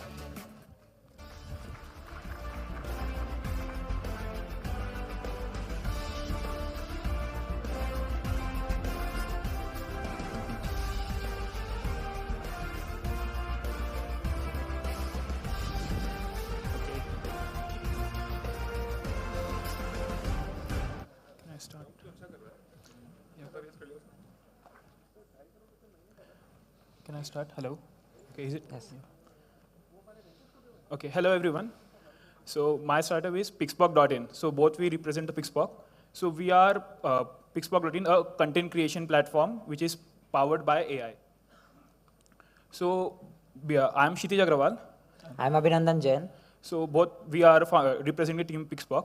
So what we offer is that, have you ever tried to capture a super photo like without a proper photographer? Like you need an effort, right, to click a good photograph. So here we provide that.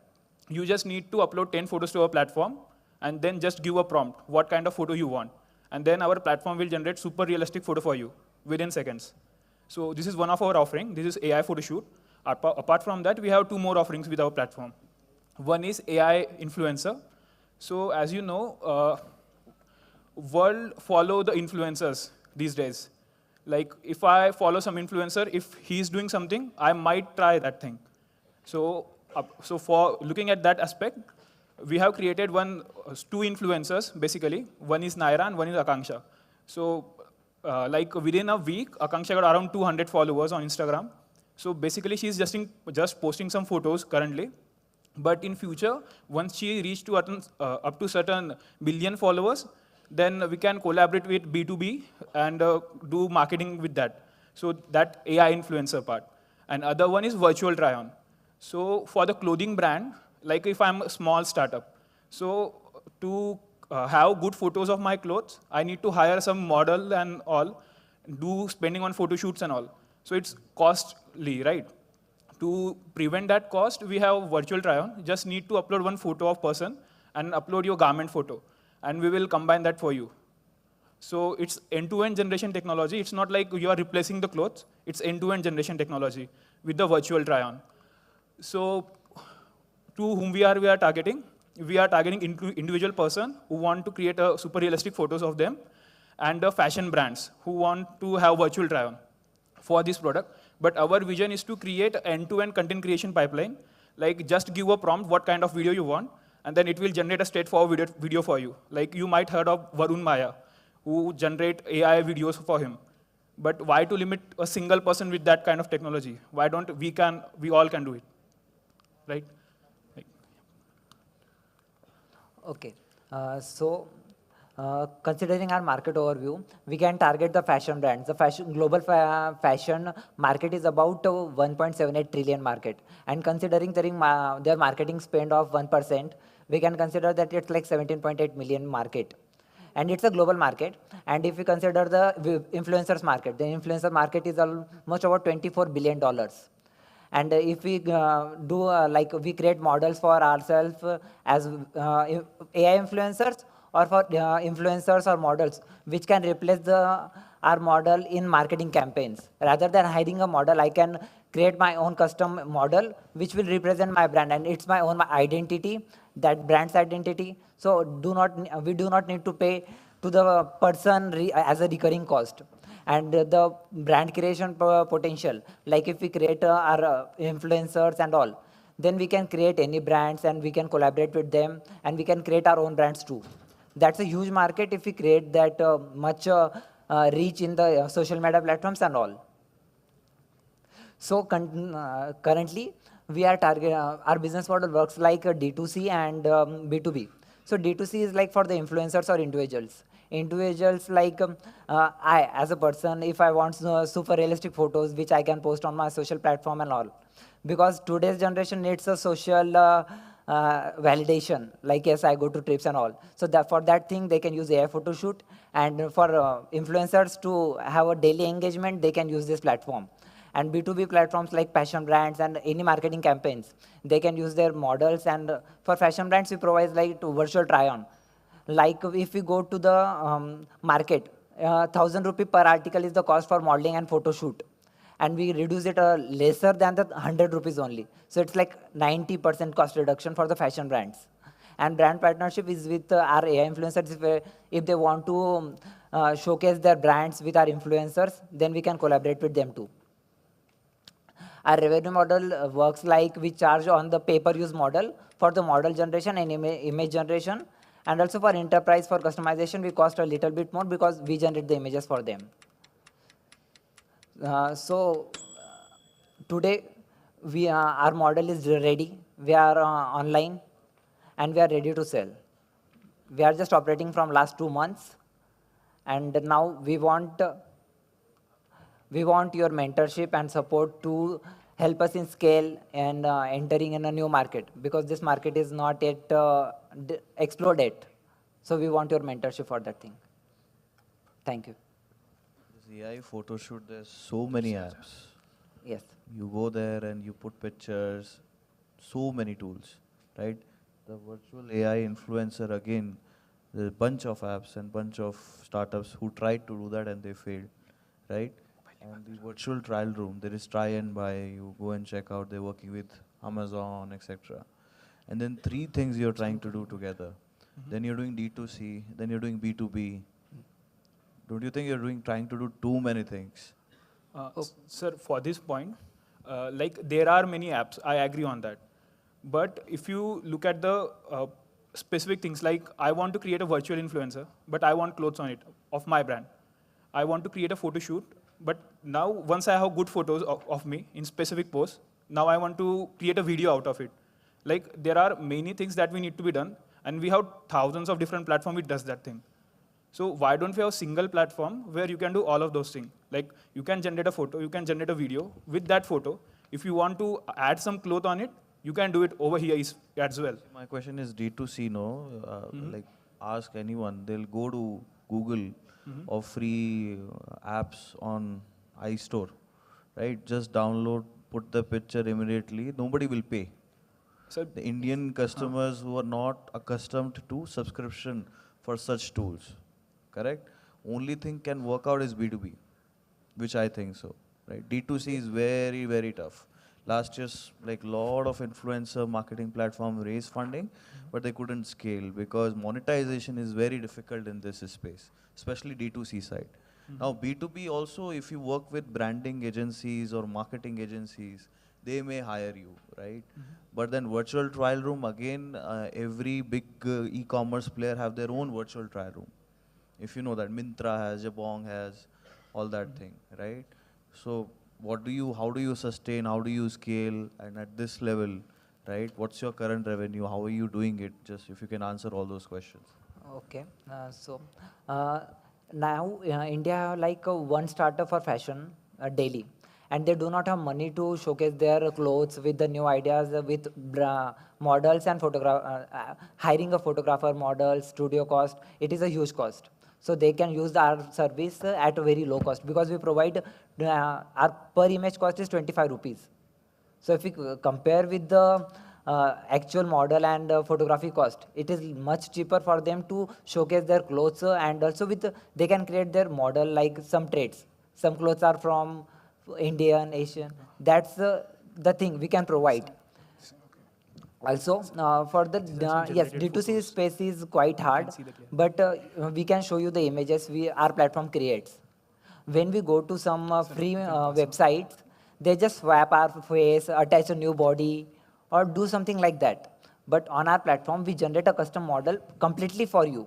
So they know, the model knows how your posture is, how your hairstyle, and the realistic touch which our model gives. No one can specify that it's AI or it's real. We can show you the images.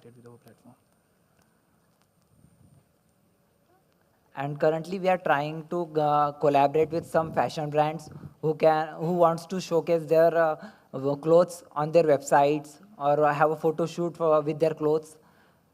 We are currently looking for them for starting our revenue, and we are operating from last 2 months. So currently, after development, we have 10 active users now, which are in our network, and they are using for their own image generations. And we are not yet have that active marketing started, but in coming 1 month, we will collaborate with a lot of fashion brands. And also in yesterday, we got some fashion brands who want to reduce their cost on the photo shoot and all. So if it all goes good, we can collaborate with them on. Like you can see the clarity of the photos and all. The photos are good, but again, same concern ki if this app is not there, there are multiple options for people, right? Like one of the things that we look at in every startup is what is something new they're doing and how better it is from whatever exists. Because if you're not there in the market and I can just use anything else and maybe the difference in pictures is only 5% or whatever, then it means you're not solving a big enough problem. You haven't identified a big enough market gap. That is one thing that is concerning for us. Dusra, do you have any background in terms of, let's say, reaching out to these D2C brands? Have any idea ki a marketing influencer world, how does it work? because like he said, there are three verticals. All three verticals have a different audience for it, right? So which one would you focus on? You know, you have to think of it like building a business. Like where is it from where your revenue will come? These 10 people, are they willing to pay you? Because free में तो सब use कर लेते हैं. ठीक है ना, free में यूज़ करना इज नॉट अ प्रॉब्लम, आपको मिल जाएंगे यूज़र. पे कौन कर रहा है? So all of those things have you thought about? Yes, ma'am. For the like, what is difference? So, like currently जो platforms है, तो वो सब एक साथ नहीं provide करते. Like they are offering different kinds of services, but they are not combined together with a single pipeline that you can just give a prompt and have. Maybe they don't need combining from day one. That's why. Okay. And also there is one more thing for the photo generation part. Like there are free, agree on that, but they are not personalized to your face. And if they are, like there are some people like who told me like there are Instagram bots who generate this thing. They are like cutting your face and pasting over there. It's not end-to-end generation. So our platform provides end-to-end generation and with that level of quality. So this is our photo shoot, like based upon that. Suggestion to you, identify 5 key players who can, like clients, who can pay you. And identify their pain problems. Where are they not able to solve this problem? Okay? And co-build your product according to their pain problem. And then develop your product, like MVP. Okay? Because if you go out and you don't know whether that problem exists or not, okay? Whether this solution is required or not, right? And then what you can do different from what others are not able to do. Then you'll be able to identify a very niche problem which only you are able to scale. I'm happy to mentor you on this side, but I guess you're trying to do too many things which may not work at this stage right now. Okay, and very difficult market to scale and penetrate and even raise funds as well. Yes, sir. Sir, for the like what we are focusing currently, like we have the platform with us. Like you can use, if you are a single user, you can use one. If you want a B2B wala thing, then you can. We are communicating with different brands on that.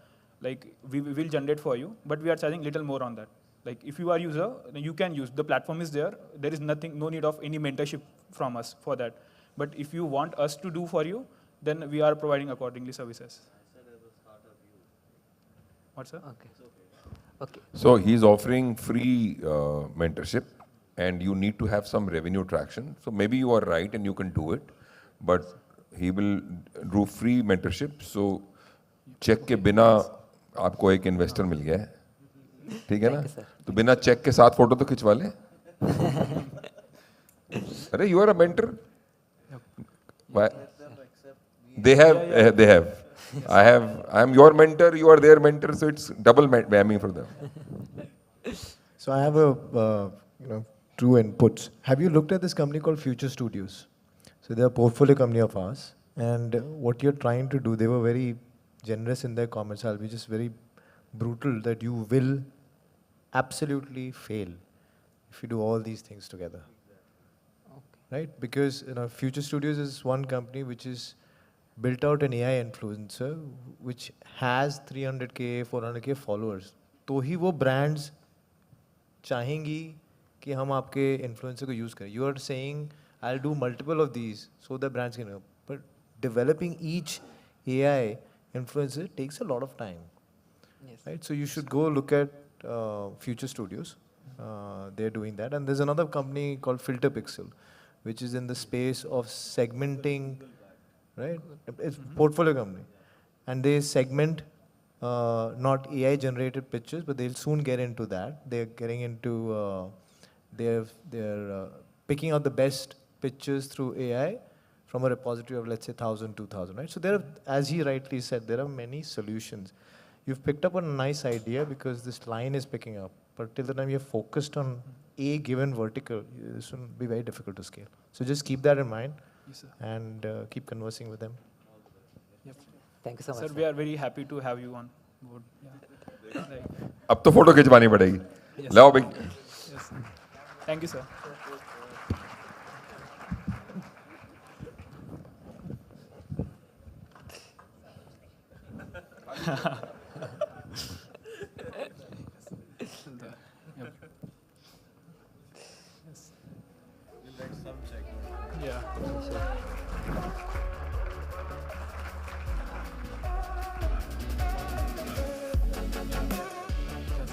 Thank you so much, Surely, sir. Thank you so much, sir.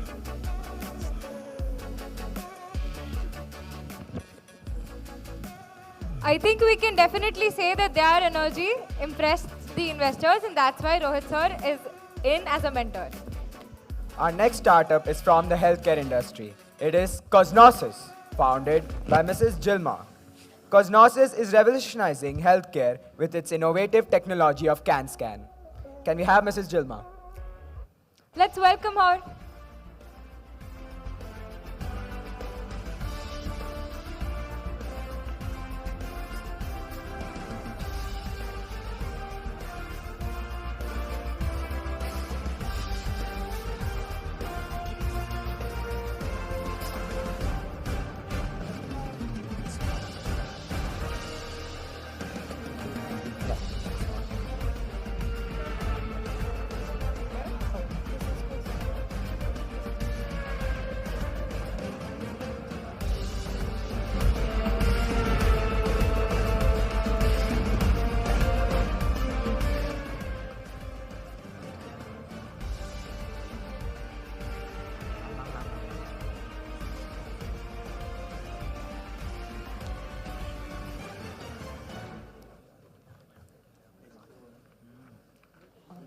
Shall I start?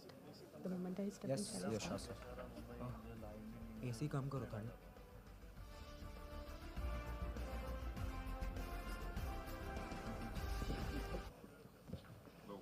Hello. Good afternoon, distinguished judges. Good afternoon, everyone. So let's say I have to, identify these two fruits when I'm blindfolded. What do? I smell, and it is quite different. Now imagine if I have to do this to detect diseases. It's very easy, right? So hi, everyone. I'm Gilma Perungat, founder and CEO of Cosnosis. In Cosnosis, we are revolutionizing healthcare by detecting diseases just by smelling. So our vision is to make disease detection as simple as possible. So the problem which we are solving is that of breast cancer mortality. We know breast cancer is a huge issue. If it is detected at stage 1, there is 100% chances of survival. But 1 out of 2 women with breast cancer is dying, mainly because the current technologies are not enough. It's not able to detect cancer early, accurately, and it is not accessible to everybody. So introducing CAN-SCAN, it is a revolutionizing device for detecting breast cancer. It is accurate, so we'll be able to detect cancer as early as stage 1. It is accessible because it is affordable. So what is CAN-SCAN? CAN-SCAN is a high-tech version of your nose. So using CAN-SCAN, it is very, very accurate and very sensitive that it can get the smell of cancer. So how does this happen? Now imagine one of this fruit is rotten. The smell changes, right? So that is what is happening in our body as well. When there is cancer, the normal breast smells in a different way. And when there is cancer, the breast cells starts growing at a very high rate. And the smell becomes very, very high. So our device will be able to detect that difference just by using exhaled breath. So one person has to breathe into the device. Our device will smell. So how does it smell? Using our revolutionary sensor technology and machine learning algorithm. And using this, it will be able to detect cancer, breast cancer, as early as stage 1. So how does this change the entire breast cancer screening scenario? We'll be able to detect cancer, breast cancer, as early as stage 1 with 95% accuracy. And if cancer is detected at stage 1, it is easier for doctor to treat this cancer, and thus we'll be able to save millions of lives every year. We have an unparalleled detection capability from our clinical trials, which is ongoing in many hospitals in Pune. We have more than 95% accuracy compared to traditional techniques like mammography and ultrasonography, which has accuracy of less than 80%.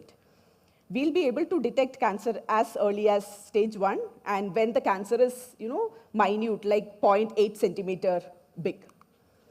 So our market is huge market of around 7.1 billion rupees.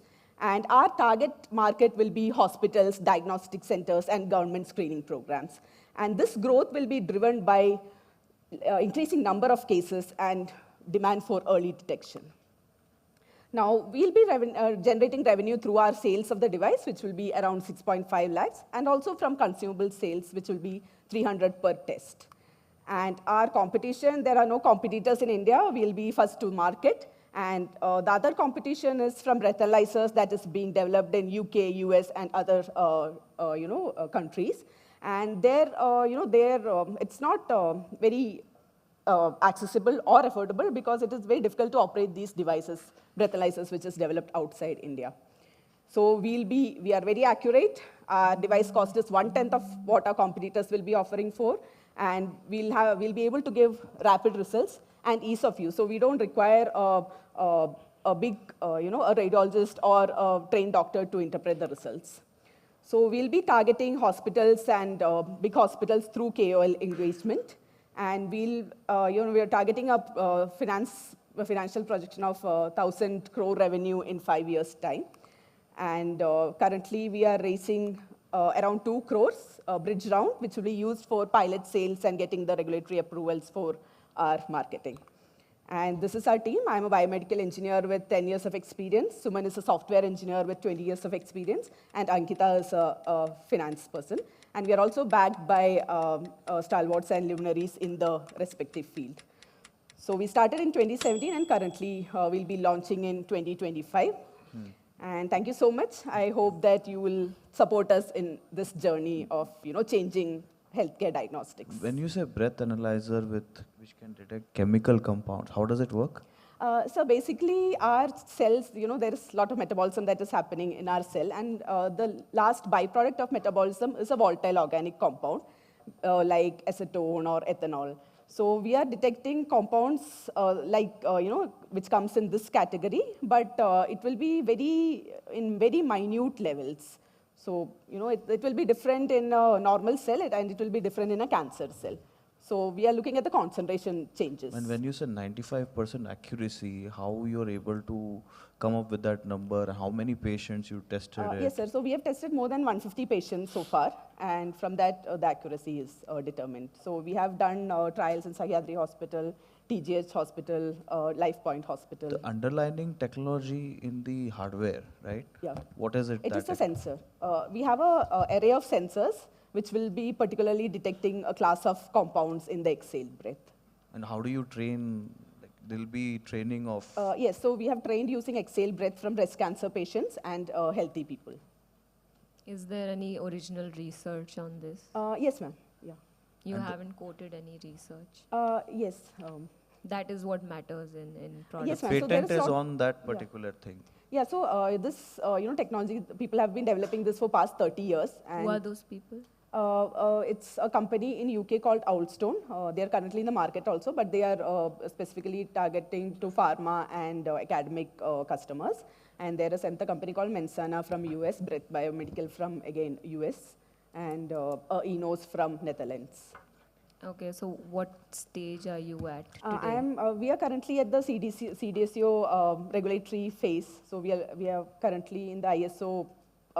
We are trying to get our ISO certification. This is your India patent, right? Yes, yeah. No, we have filed for patent in India, US, and Europe. And how much you spent for that already? Somewhere around 15 lakhs. Okay. Have you received any grants? Yes, we started our journey with BIRAC's BIG funding, and till 2023 we were supported only by grants, and in 2023 we had a investor. Nirama is using AI and thermal analytics. Yeah, it's a thermal imaging. So the breathe thing and the thermal imaging, which one is better, and how? Like, do you have any resources or case studies that this is better and this is not? Yes, so currently breath-based is very easy. So it is easier to convince a patient to go do a breath analysis rather than a thermal imaging, because then they again have to remove their clothes. So that is a little bit causes a stigma, and that actually hinders a patient from getting a breast cancer screening done. Is that a fact? Yes, okay. yes. So your company was registered, formulated in 2020? 2017, yes. 17. Yes. So what were you doing from 17 to 2023? So 17, we just had an idea in paper. Then we developed the proof of concept using the BIG grant. Then we developed a prototype, MVP trials were done, and currently we are, about to enter market. So this is a private limited company? It's a private limited company. Since 2017? Yes.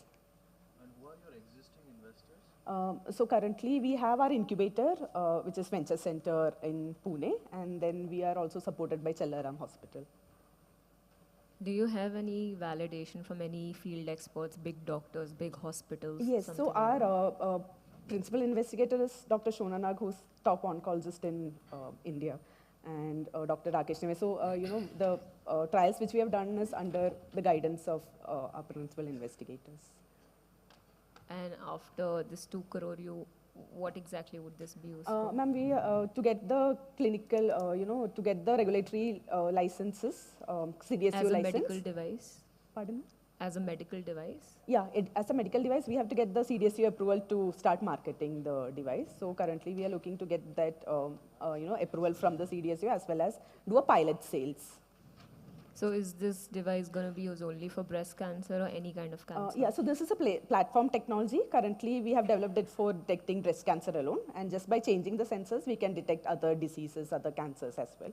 That is in the pipeline in future. Where did you get these patients, these 150 people that you... Yes, ma'am. So that is in and across Pune, different hospitals, Sahyadri, LifePoint, TGH, and other hospitals as well. So, you understand Hindi, right? Yes, yes. मैं पढ़ा लिखा थोड़ा कम हूँ. The breath comes from the lungs, right? Yes. तो फिर वो breast cancer or lung, why not lung cancer and why breast cancer? Yes, sir. So lung cancer, there were a lot of companies who are already working in lung cancer. With the breath analyzer? Yes, breath So how does analyzer. that matter? No, sir. So I, being a woman, I understand. No, I understand your reasons for it. मेरा समझ में ये नहीं आ रहा है कि breast cancer से पहले तो lung cancer मालूम पड़ जाएगा ना? Yes, sir. No, so नहीं, yeah, हाँ. You no, explain cancer, yes, how sir. does breath tell you that मेरे को breast cancer है? Yes, sir. What is the sensor working on?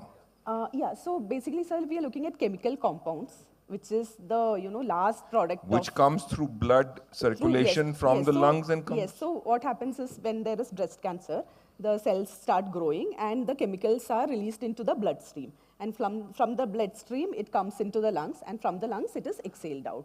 Very good. मेरे को भी ये लग रहा था आप यही बोलेंगी तो इसमें फिर सारे कैंसर ही आने चाहिए. हाँ sir. So तो फिर why breast cancer so alone? the compounds are different. So when I'm breathing, there are 3,000 compounds that is coming out of my breath. So the compound that comes into the blood because of breast cancer is different from a Yes. compound that comes out of liver cancer? Yes, yes. Because the organs are different. And the Breast- compound is yes, different. compounds are different. And what the sensor does is the chemical study through breath. Yes.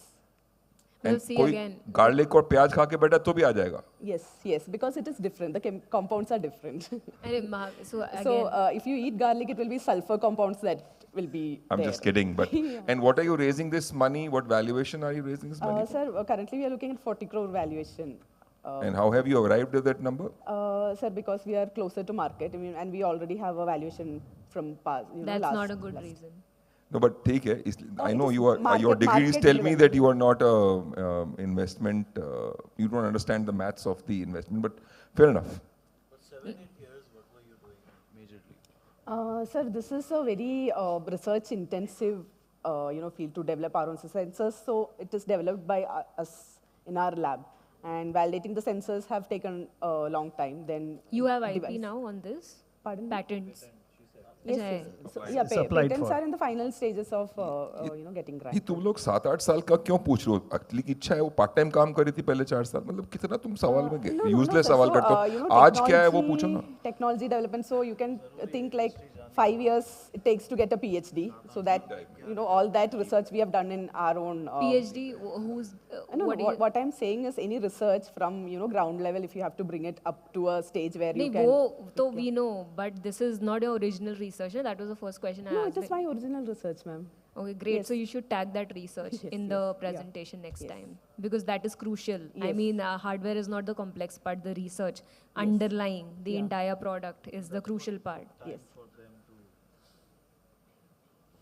That you should have said Yes, like yes. from the get-go. Yes, yes, sure, ma'am. When was the last round and at what valuation? So it was in 2023, and it was at a valuation of 12.5 crore post-money.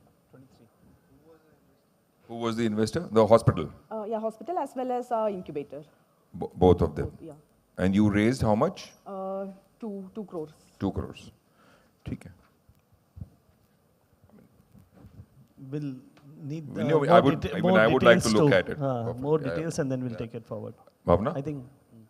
सब photo खिंचवाएंगे ना? So I think we will all like to look into it and divide. Very good. Yeah, Interesting. yeah, thank you so much. Thank you so much. Thank you so much, everybody. थोड़ा बड़ा check लाओ ना, 5 जिन्हें लगाएंगे पैसे. तो 3-4 check ले आओ. Yes, yes, yes. I think this is too little. वो तो. Yes, so this is just a bridge round, sir. Then we are looking at manufacturing, setting our own manufacturing facility in Pune itself. Good, good. लाओ भाई लाओ. सबको खड़ा होना है. सब खड़े हो.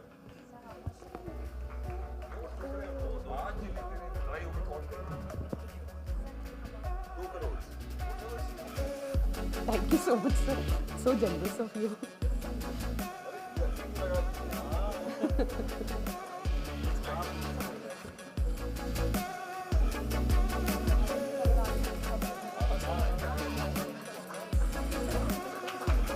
Can we have a round of applause for that pitch and even better outcome? Thank you.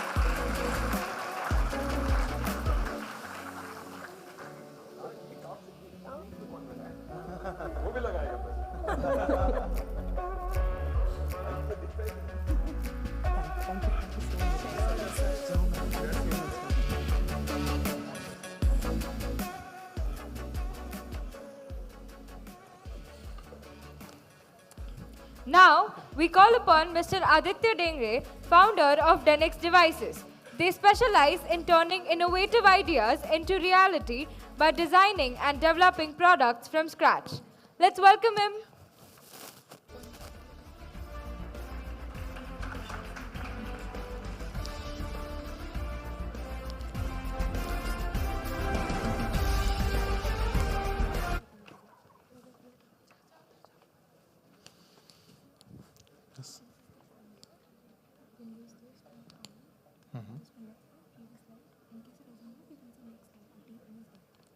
Okay, this is next. This is previous.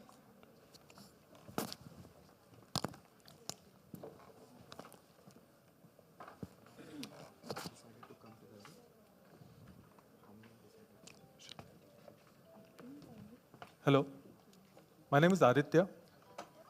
I am from Denix Devices here. I am the founder.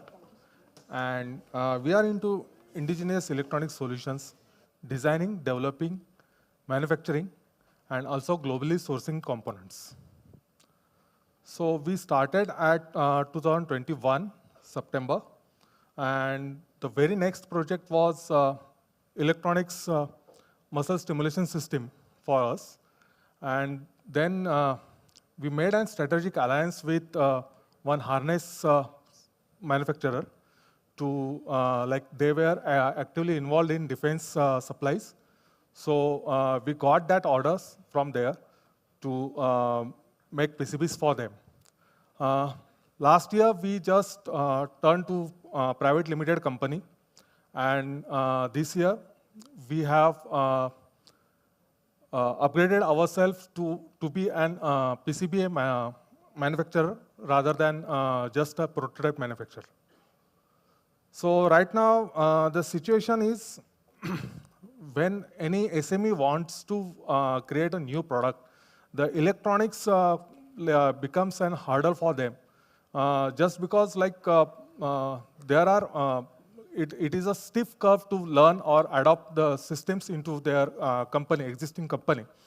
And the other option is to get these things outsourced at some countries like China or Vietnam or like that.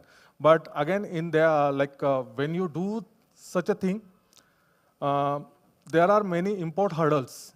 Basically, technology dependency is there. You don't know when or how your technology will get leaked.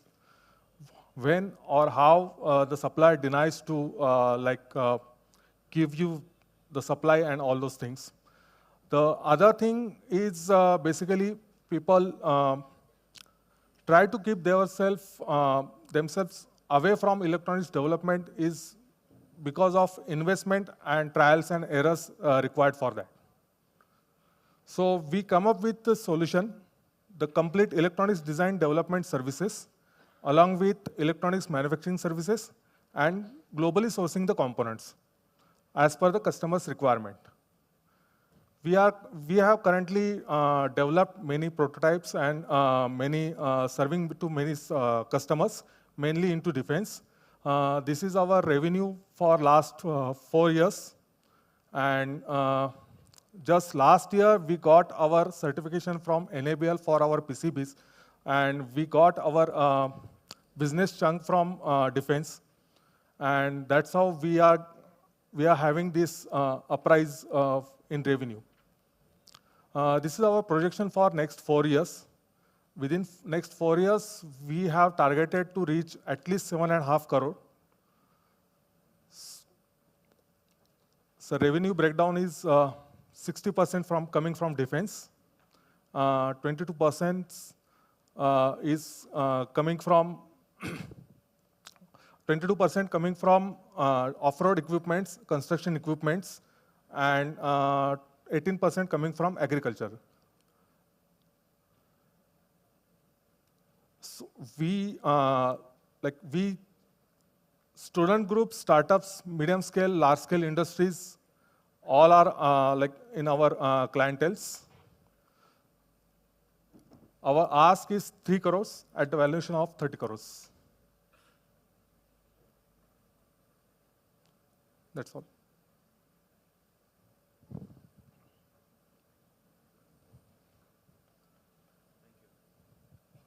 What are you doing Any questions, different in what are you doing different which is not everybody else is doing? Sir, basically integration is not there.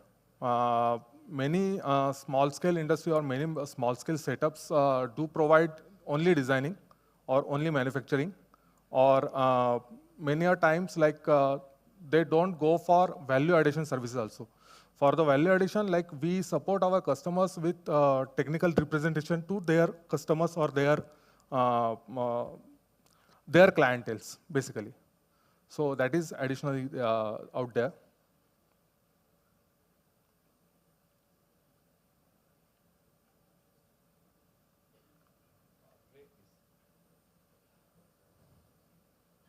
इस साल का revenue 1 crore है sir about और like targeted 1 CRA already we have done 2-3 साल में 7 करोड़ या कुछ था मैंने देखा 2-3 projections में it will be how much in how many years within 4 years is the as per the our calculation it will be about 7 crores. 7 crores. So what bothers me or surprises me is that into a space which is customizing, B2B, enterprise, you're raising 3 crores and still doing only 7 crores in 4 years.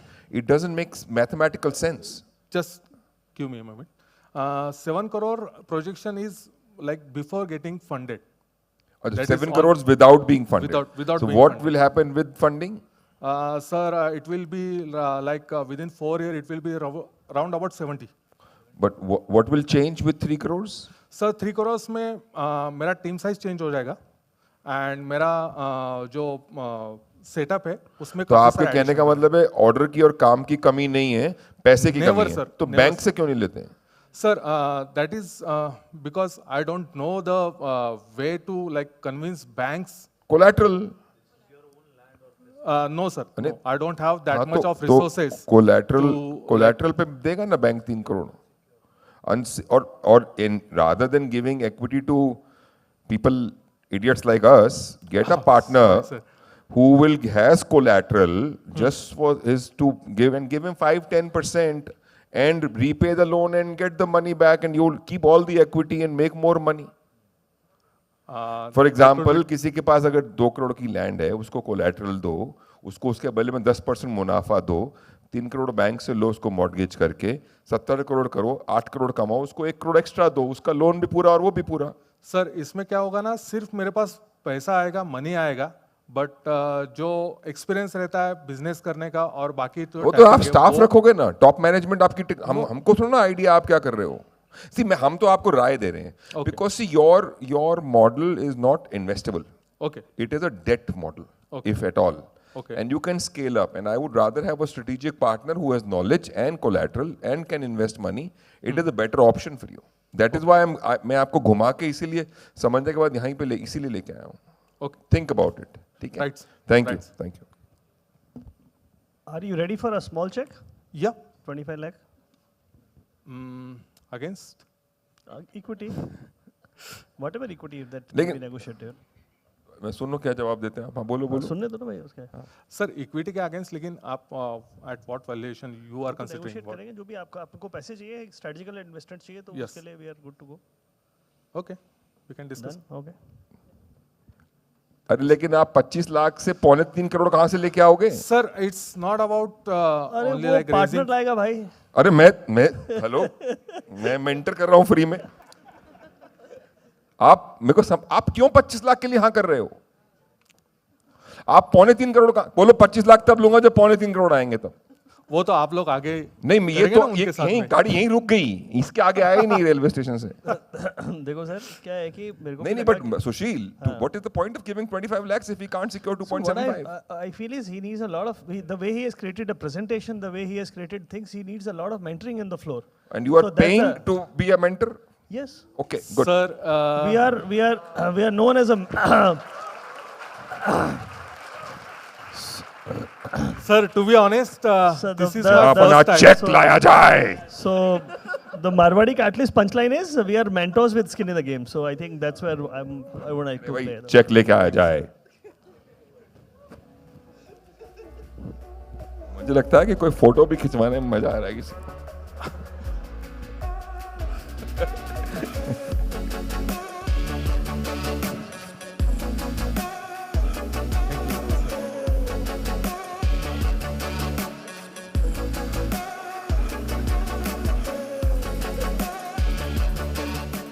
Right, sir. This is.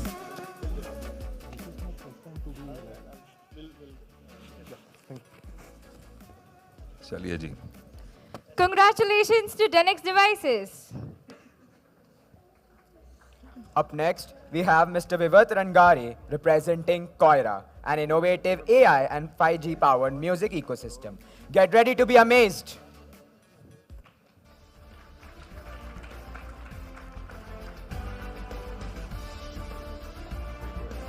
Hi everyone, my name is Vivat Rangari and I'm the co-founder and CEO of Koira, a music tech company that is going to redefine the future of the music industry.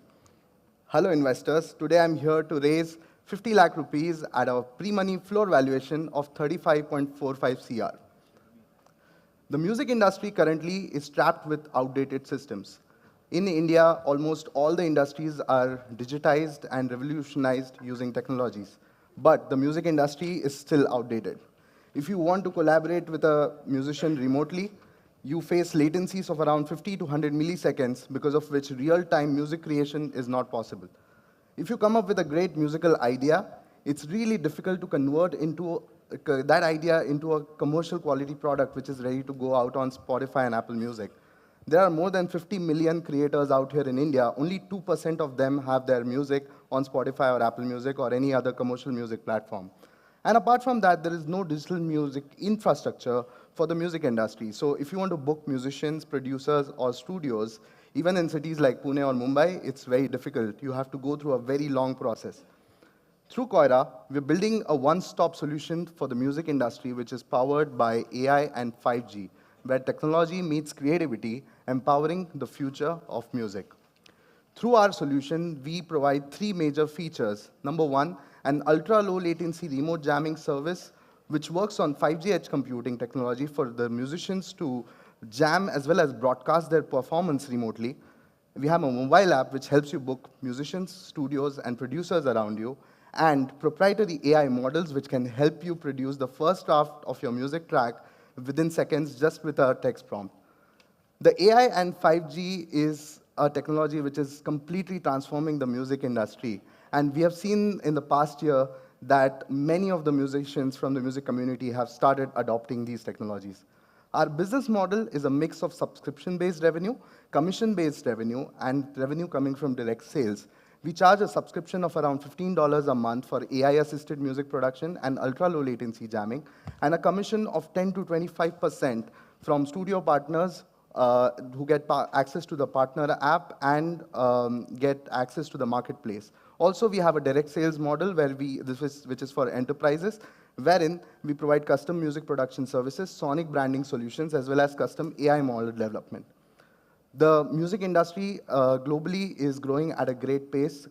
It is projected by 2027, we will be at $64 billion, and we aim to capture 1.5% of this thriving market, which is a billion-dollar opportunity.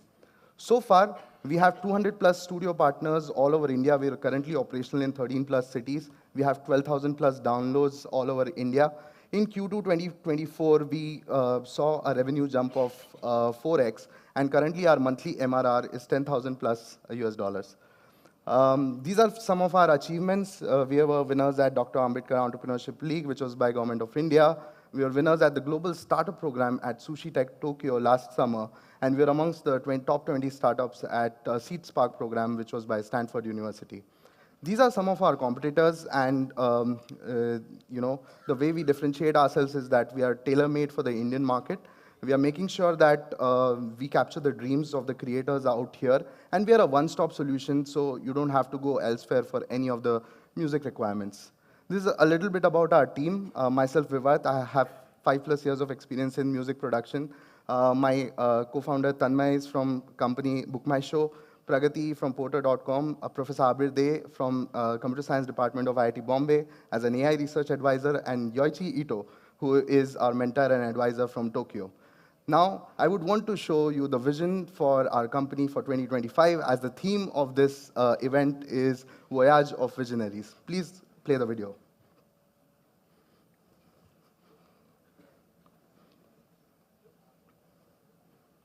Leaves creators jobless. AI has breached the front lines of the music industry. Artificial intelligence in the music industry, harmonious or harmful?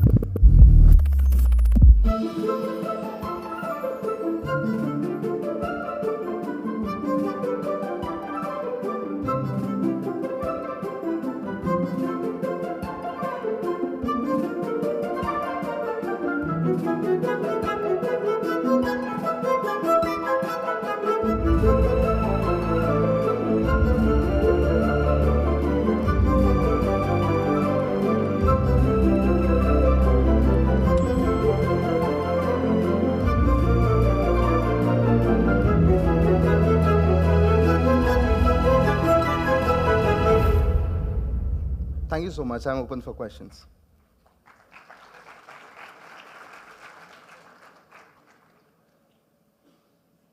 Was this music created by or? The composition is done using AI, but what we believe in is that it's very difficult for the musicians community to adapt AI completely. So what we propose is a combination of AI plus human creativity, which we call as artistic intelligence. Your this teaser music was totally AI or a combination of the two? A combination of the two. So you are the music director for that? I'm a music producer, yeah. And yes. so you were part of that, Yes. this thing? Yes. It was Nice. a good video. Thank you so much. Tell me a little bit more about this revenue jump you said, no? 4x ho gaya. Yes. What changed? So initially, we just started off in Mumbai in the month of February 2024. And at that time, we just had like 50 music studio partners who were utilizing our offerings. So that was like, we kind of trying to reach a PMF stage during this launch.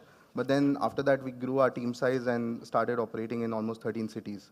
So that's how the revenue jump happened. And our technologies, the way we have built it is highly scalable. So we can launch one city every month as we move forward. What are the accelerators who invested in you? Sorry? Who are the accelerators who invested in you? Yeah, there are two accelerators who have invested. One is MAL 5G Accelerator, which is a startup accelerator based in the Silicon Valley. And MediaTek, we are part of MediaTek acceleration program of CIE IIIT Hyderabad. And what's your background? I'm a chemical engineer by education from VNIT Nagpur.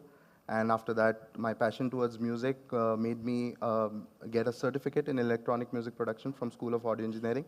After that, I've freelanced in the music industry for 5 years as a music producer.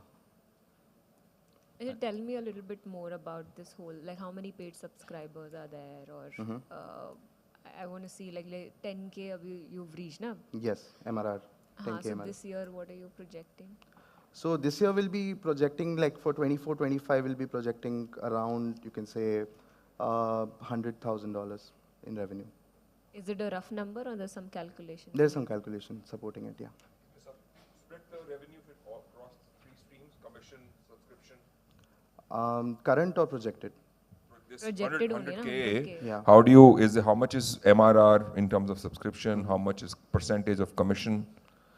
Subscriptions would be around 25 to 30% because we are launching in fall 25, which will be around August or September. And No, currently. Yeah, currently, if you talk about, we don't have our subscriptions live Where is yet. the revenue coming from? You selling music? No, the commissions from our bookings through the app. Yeah, this is B2C. So basically, if a musician creates music on your app through the AI-enabled app with his own or her own creativity, if a music producer buys it, you get 10 to 15%. No, so the AI-assisted music production is a subscription service. The commission is earned when somebody books a studio or a musician or a music production service through our mobile application. So, this is the studios, you mean, the yes, recording studios? the recording studios. So why are you doing that? Just to get through this phase? No, actually, if you talk about all the AI music tech companies all over the world, they are able to generate music, okay? But there is no next step. What to do after generating music, right? You will ultimately land up in a studio to record it in your own voice or record some instrumentalists on top of it, right?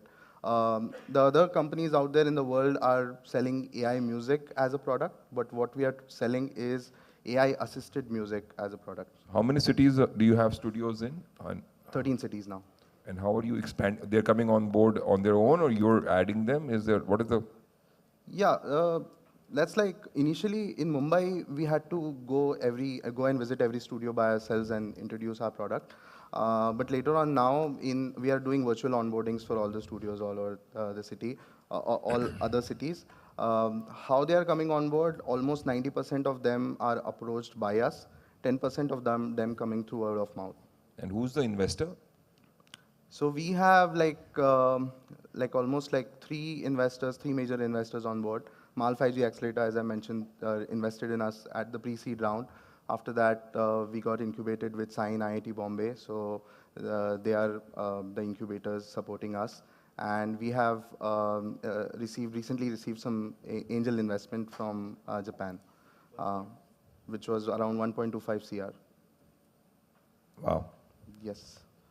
Any commits from India, music industry, say any support or any connect so far? As of now, not from the Indian market, but there are investors globally who are loving our story so far. So we are currently in talks with 2 major players for partnerships. One is Faith Group of Companies, which is a leading record label in Japan, and Google for, the partnerships talk are going in such a way so that once you find any music studio around on Google Maps, we'll be the only booking partner onboarded with Google Maps for transacting the transaction. With the team, other than you? The other co-founders? Yeah, I have my co-founders Tanmay and Pragati. Their background, I meant. Tanmay has a broad background in product design. He has worked with companies like M-Swipe and Book My Show. My another co-founder, Pragati, she is an MBA in marketing. She has worked with companies like nobroker.com and currently working with Porter. So right now you're making revenue only through studios. The product or the AI which we have built, it is still in the launch phase, correct? Yeah, we have some early traction on the AI phase, wherein I can give you some numbers on that front. We tried to sell our AI-generated music to close to 100 customers. That's who are what you already- plan to do. The AI generated music you want to sell. Yeah. But then some metrics on that front are that 70 rupees is something which we require to generate every AI music generated track, and we are able to sell it at around 10 to 15,000 rupees. As a package, which includes a studio service as well as a mixing mastering service where a human engineer is involved to craft the product. So you're raising 1.2 crore at what valuation? 35. 35 crores. pre-money. Yeah, pre-money. Just why 150K? Why? Because you already raised the similar round earlier. Yes. So right now we have one institutional investor, Sidby, who is joining the round. We have recently, just last week, we have signed the term sheet. How much are they this giving? is, sorry? How much are they committing? 50 lakhs. They've already committed, yeah. So you just need like 2 crores. Like Yeah, you're this is a raising bridge round before we, actually raise money from a VC, because some of the product development is pending, as you know that we are launching in fall 25. So, before we go for a larger round with VC, we want to finish our product development with this money which we are And the raising. product and tools which you are developing, you will be selling it across the globe, US and Japan. Across the globe, yeah. So we already have a good, because we were winners at the Global Sushi Tech Awards, we already have some access for the Japanese market. Our pre-seed investor is from the US, so we already have access there as well. In fact, we also have one studio from LA which is onboarded with our platform. And apart from that, we are also supported virtually by Istanbul Technical University for the European and Middle East region. The registration of the company is in Nagpur. It's India? Yeah, it's India, yeah.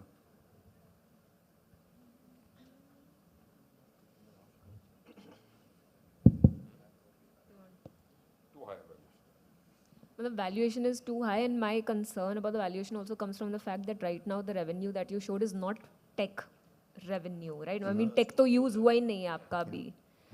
The sub studio booking का revenue है, और उस पर the valuation you're asking is a valuation of a tech company. Yeah. So, because two of the major, you're correct, but two of the major products and the features which we are developing are R&D heavy, right? So building our own proprietary AI models, again an R&D heavy project which we have.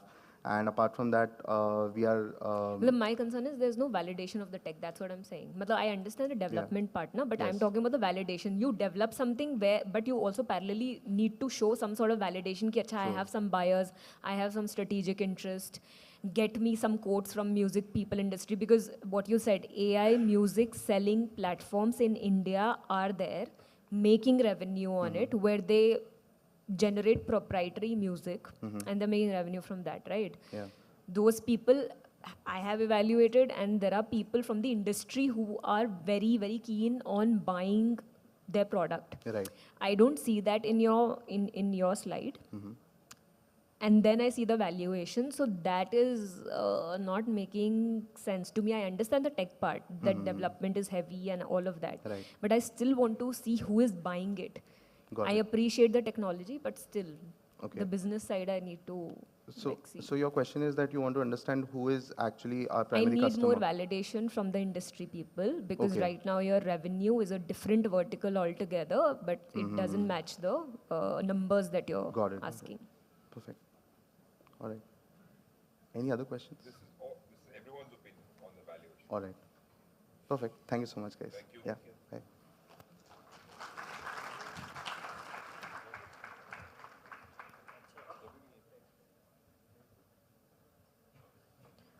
We wish Mr.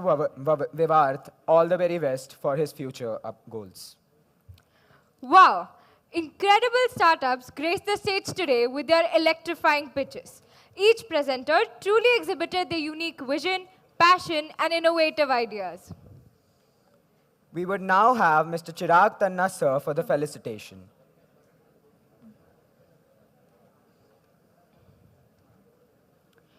Mr. Chirag Tanna is the director of Ink ID, our innovation and IPR partner. We request him to kindly share his view with us. Can we have a mic? So you need a mic, right? Yeah. So do you mind if I take this mic? Yeah. It's working.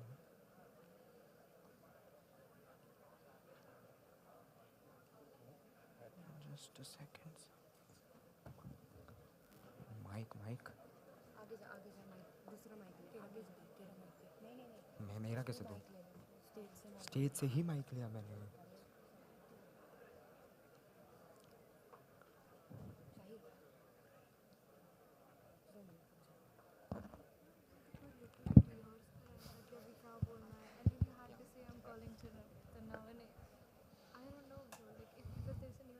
Okay. Hello. Yeah. So great show, COAP, and thank you for inviting me. So first of all, thanks to all the investors. I think they are the proof in the pudding that all these startups are brewing, and this is a stage which shows right till the last degree of whether what is being built will go out into the market or not, whether they have the backing of investors or not, right? And so as an introduction, I run an intellectual property rights company called Ink ID. All of COAP's intellectual property rights goes through me.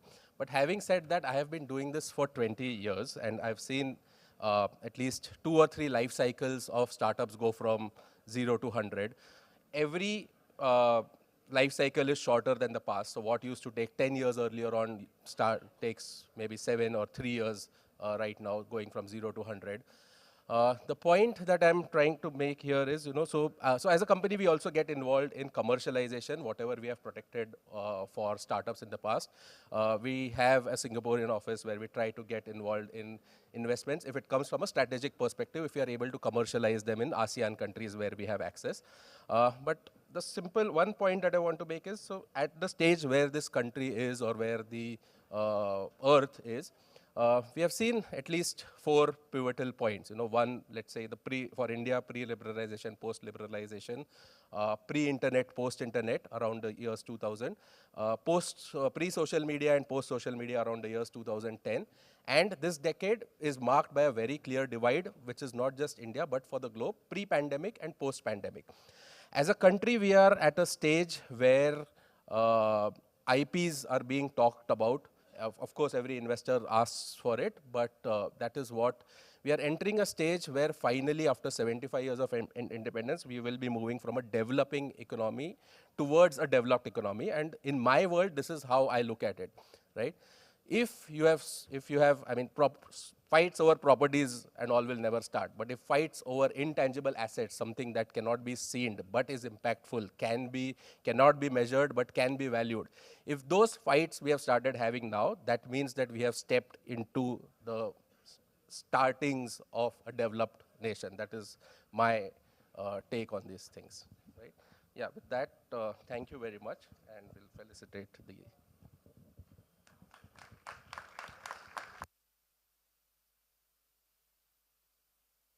Thank you, sir, for your enlightening words. Now, I would request Chirag, sir, to kindly felicitate our dignitaries.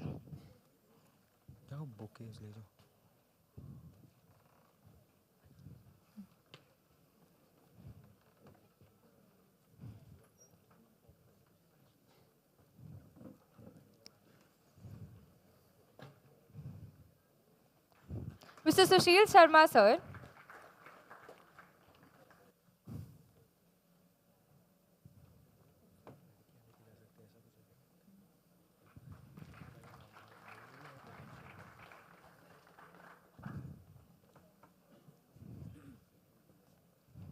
Mr. Rohit Bafna.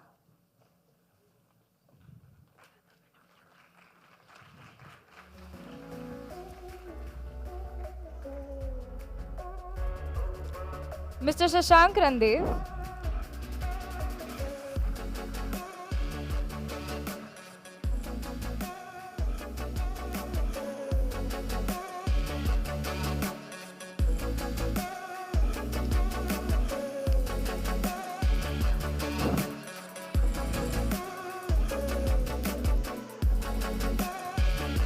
Mr. Mahavir Pratap Sharma.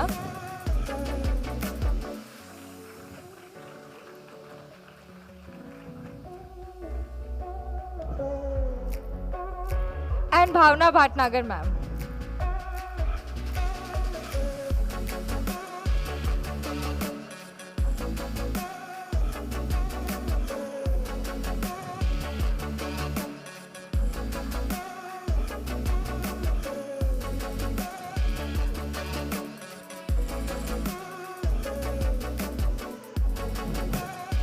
Can we have a huge round of applause for all the startups who have gained mentors of the highest order today?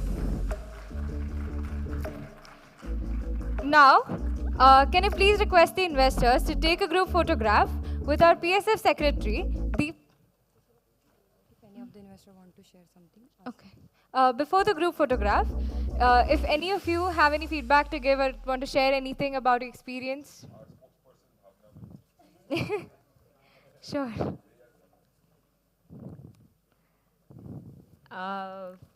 So yeah, this has been my second time to Pictures Valley. So again, I love the enthusiasm with which firstly, we get invited almost 1 year in advance. And also with the enthusiasm of, everyone, comes and listens to us. It's always great to address the different startups that come here from, outside Pune or just from Pune.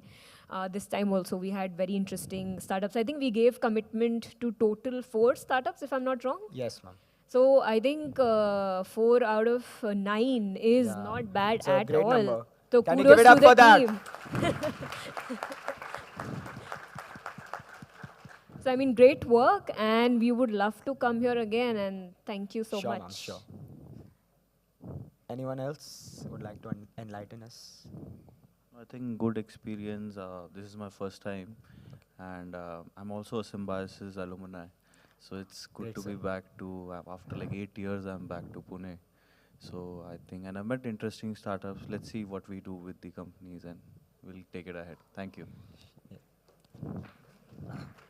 So I have already mentioned that COAP has contributed a lot in Marwadi Catalyst growth. And I've seen a lot of founders and the co-founders. So I think apart from pitching session, I have a suggestion to make here is that let's do a big event to find co-founders for multiple startups because we have a lot of talent. Sometimes we may not have an idea, but would like to join as a startup as a co-founder. So I think we need to have more workshops and then a big event, which is unique within itself. I think that's a big pain area for the startup ecosystem by and large, because when startup grows or when they start, they need a different kind of skills, and which is I think is the best combination in Pune, specifically in COEP. Thank you. Sure, sir. We'll try to implement that. Thank you so much for your valuable feedback. Now, I would request the investors to please take a group photograph with the PSF Secretary, Deep Gharia, Joint Secretary, Piyush Ladda, the Investor Relations team, and the whole backstage management team, along with the hosts. And the faculty advisor, Mr. P.S. Shinde.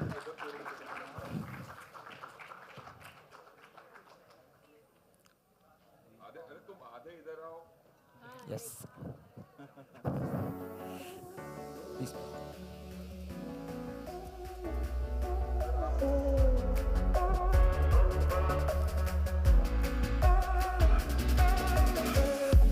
Some of you can come this side.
With that, we come to the conclusion of another successful edition of the Pitchers Valley.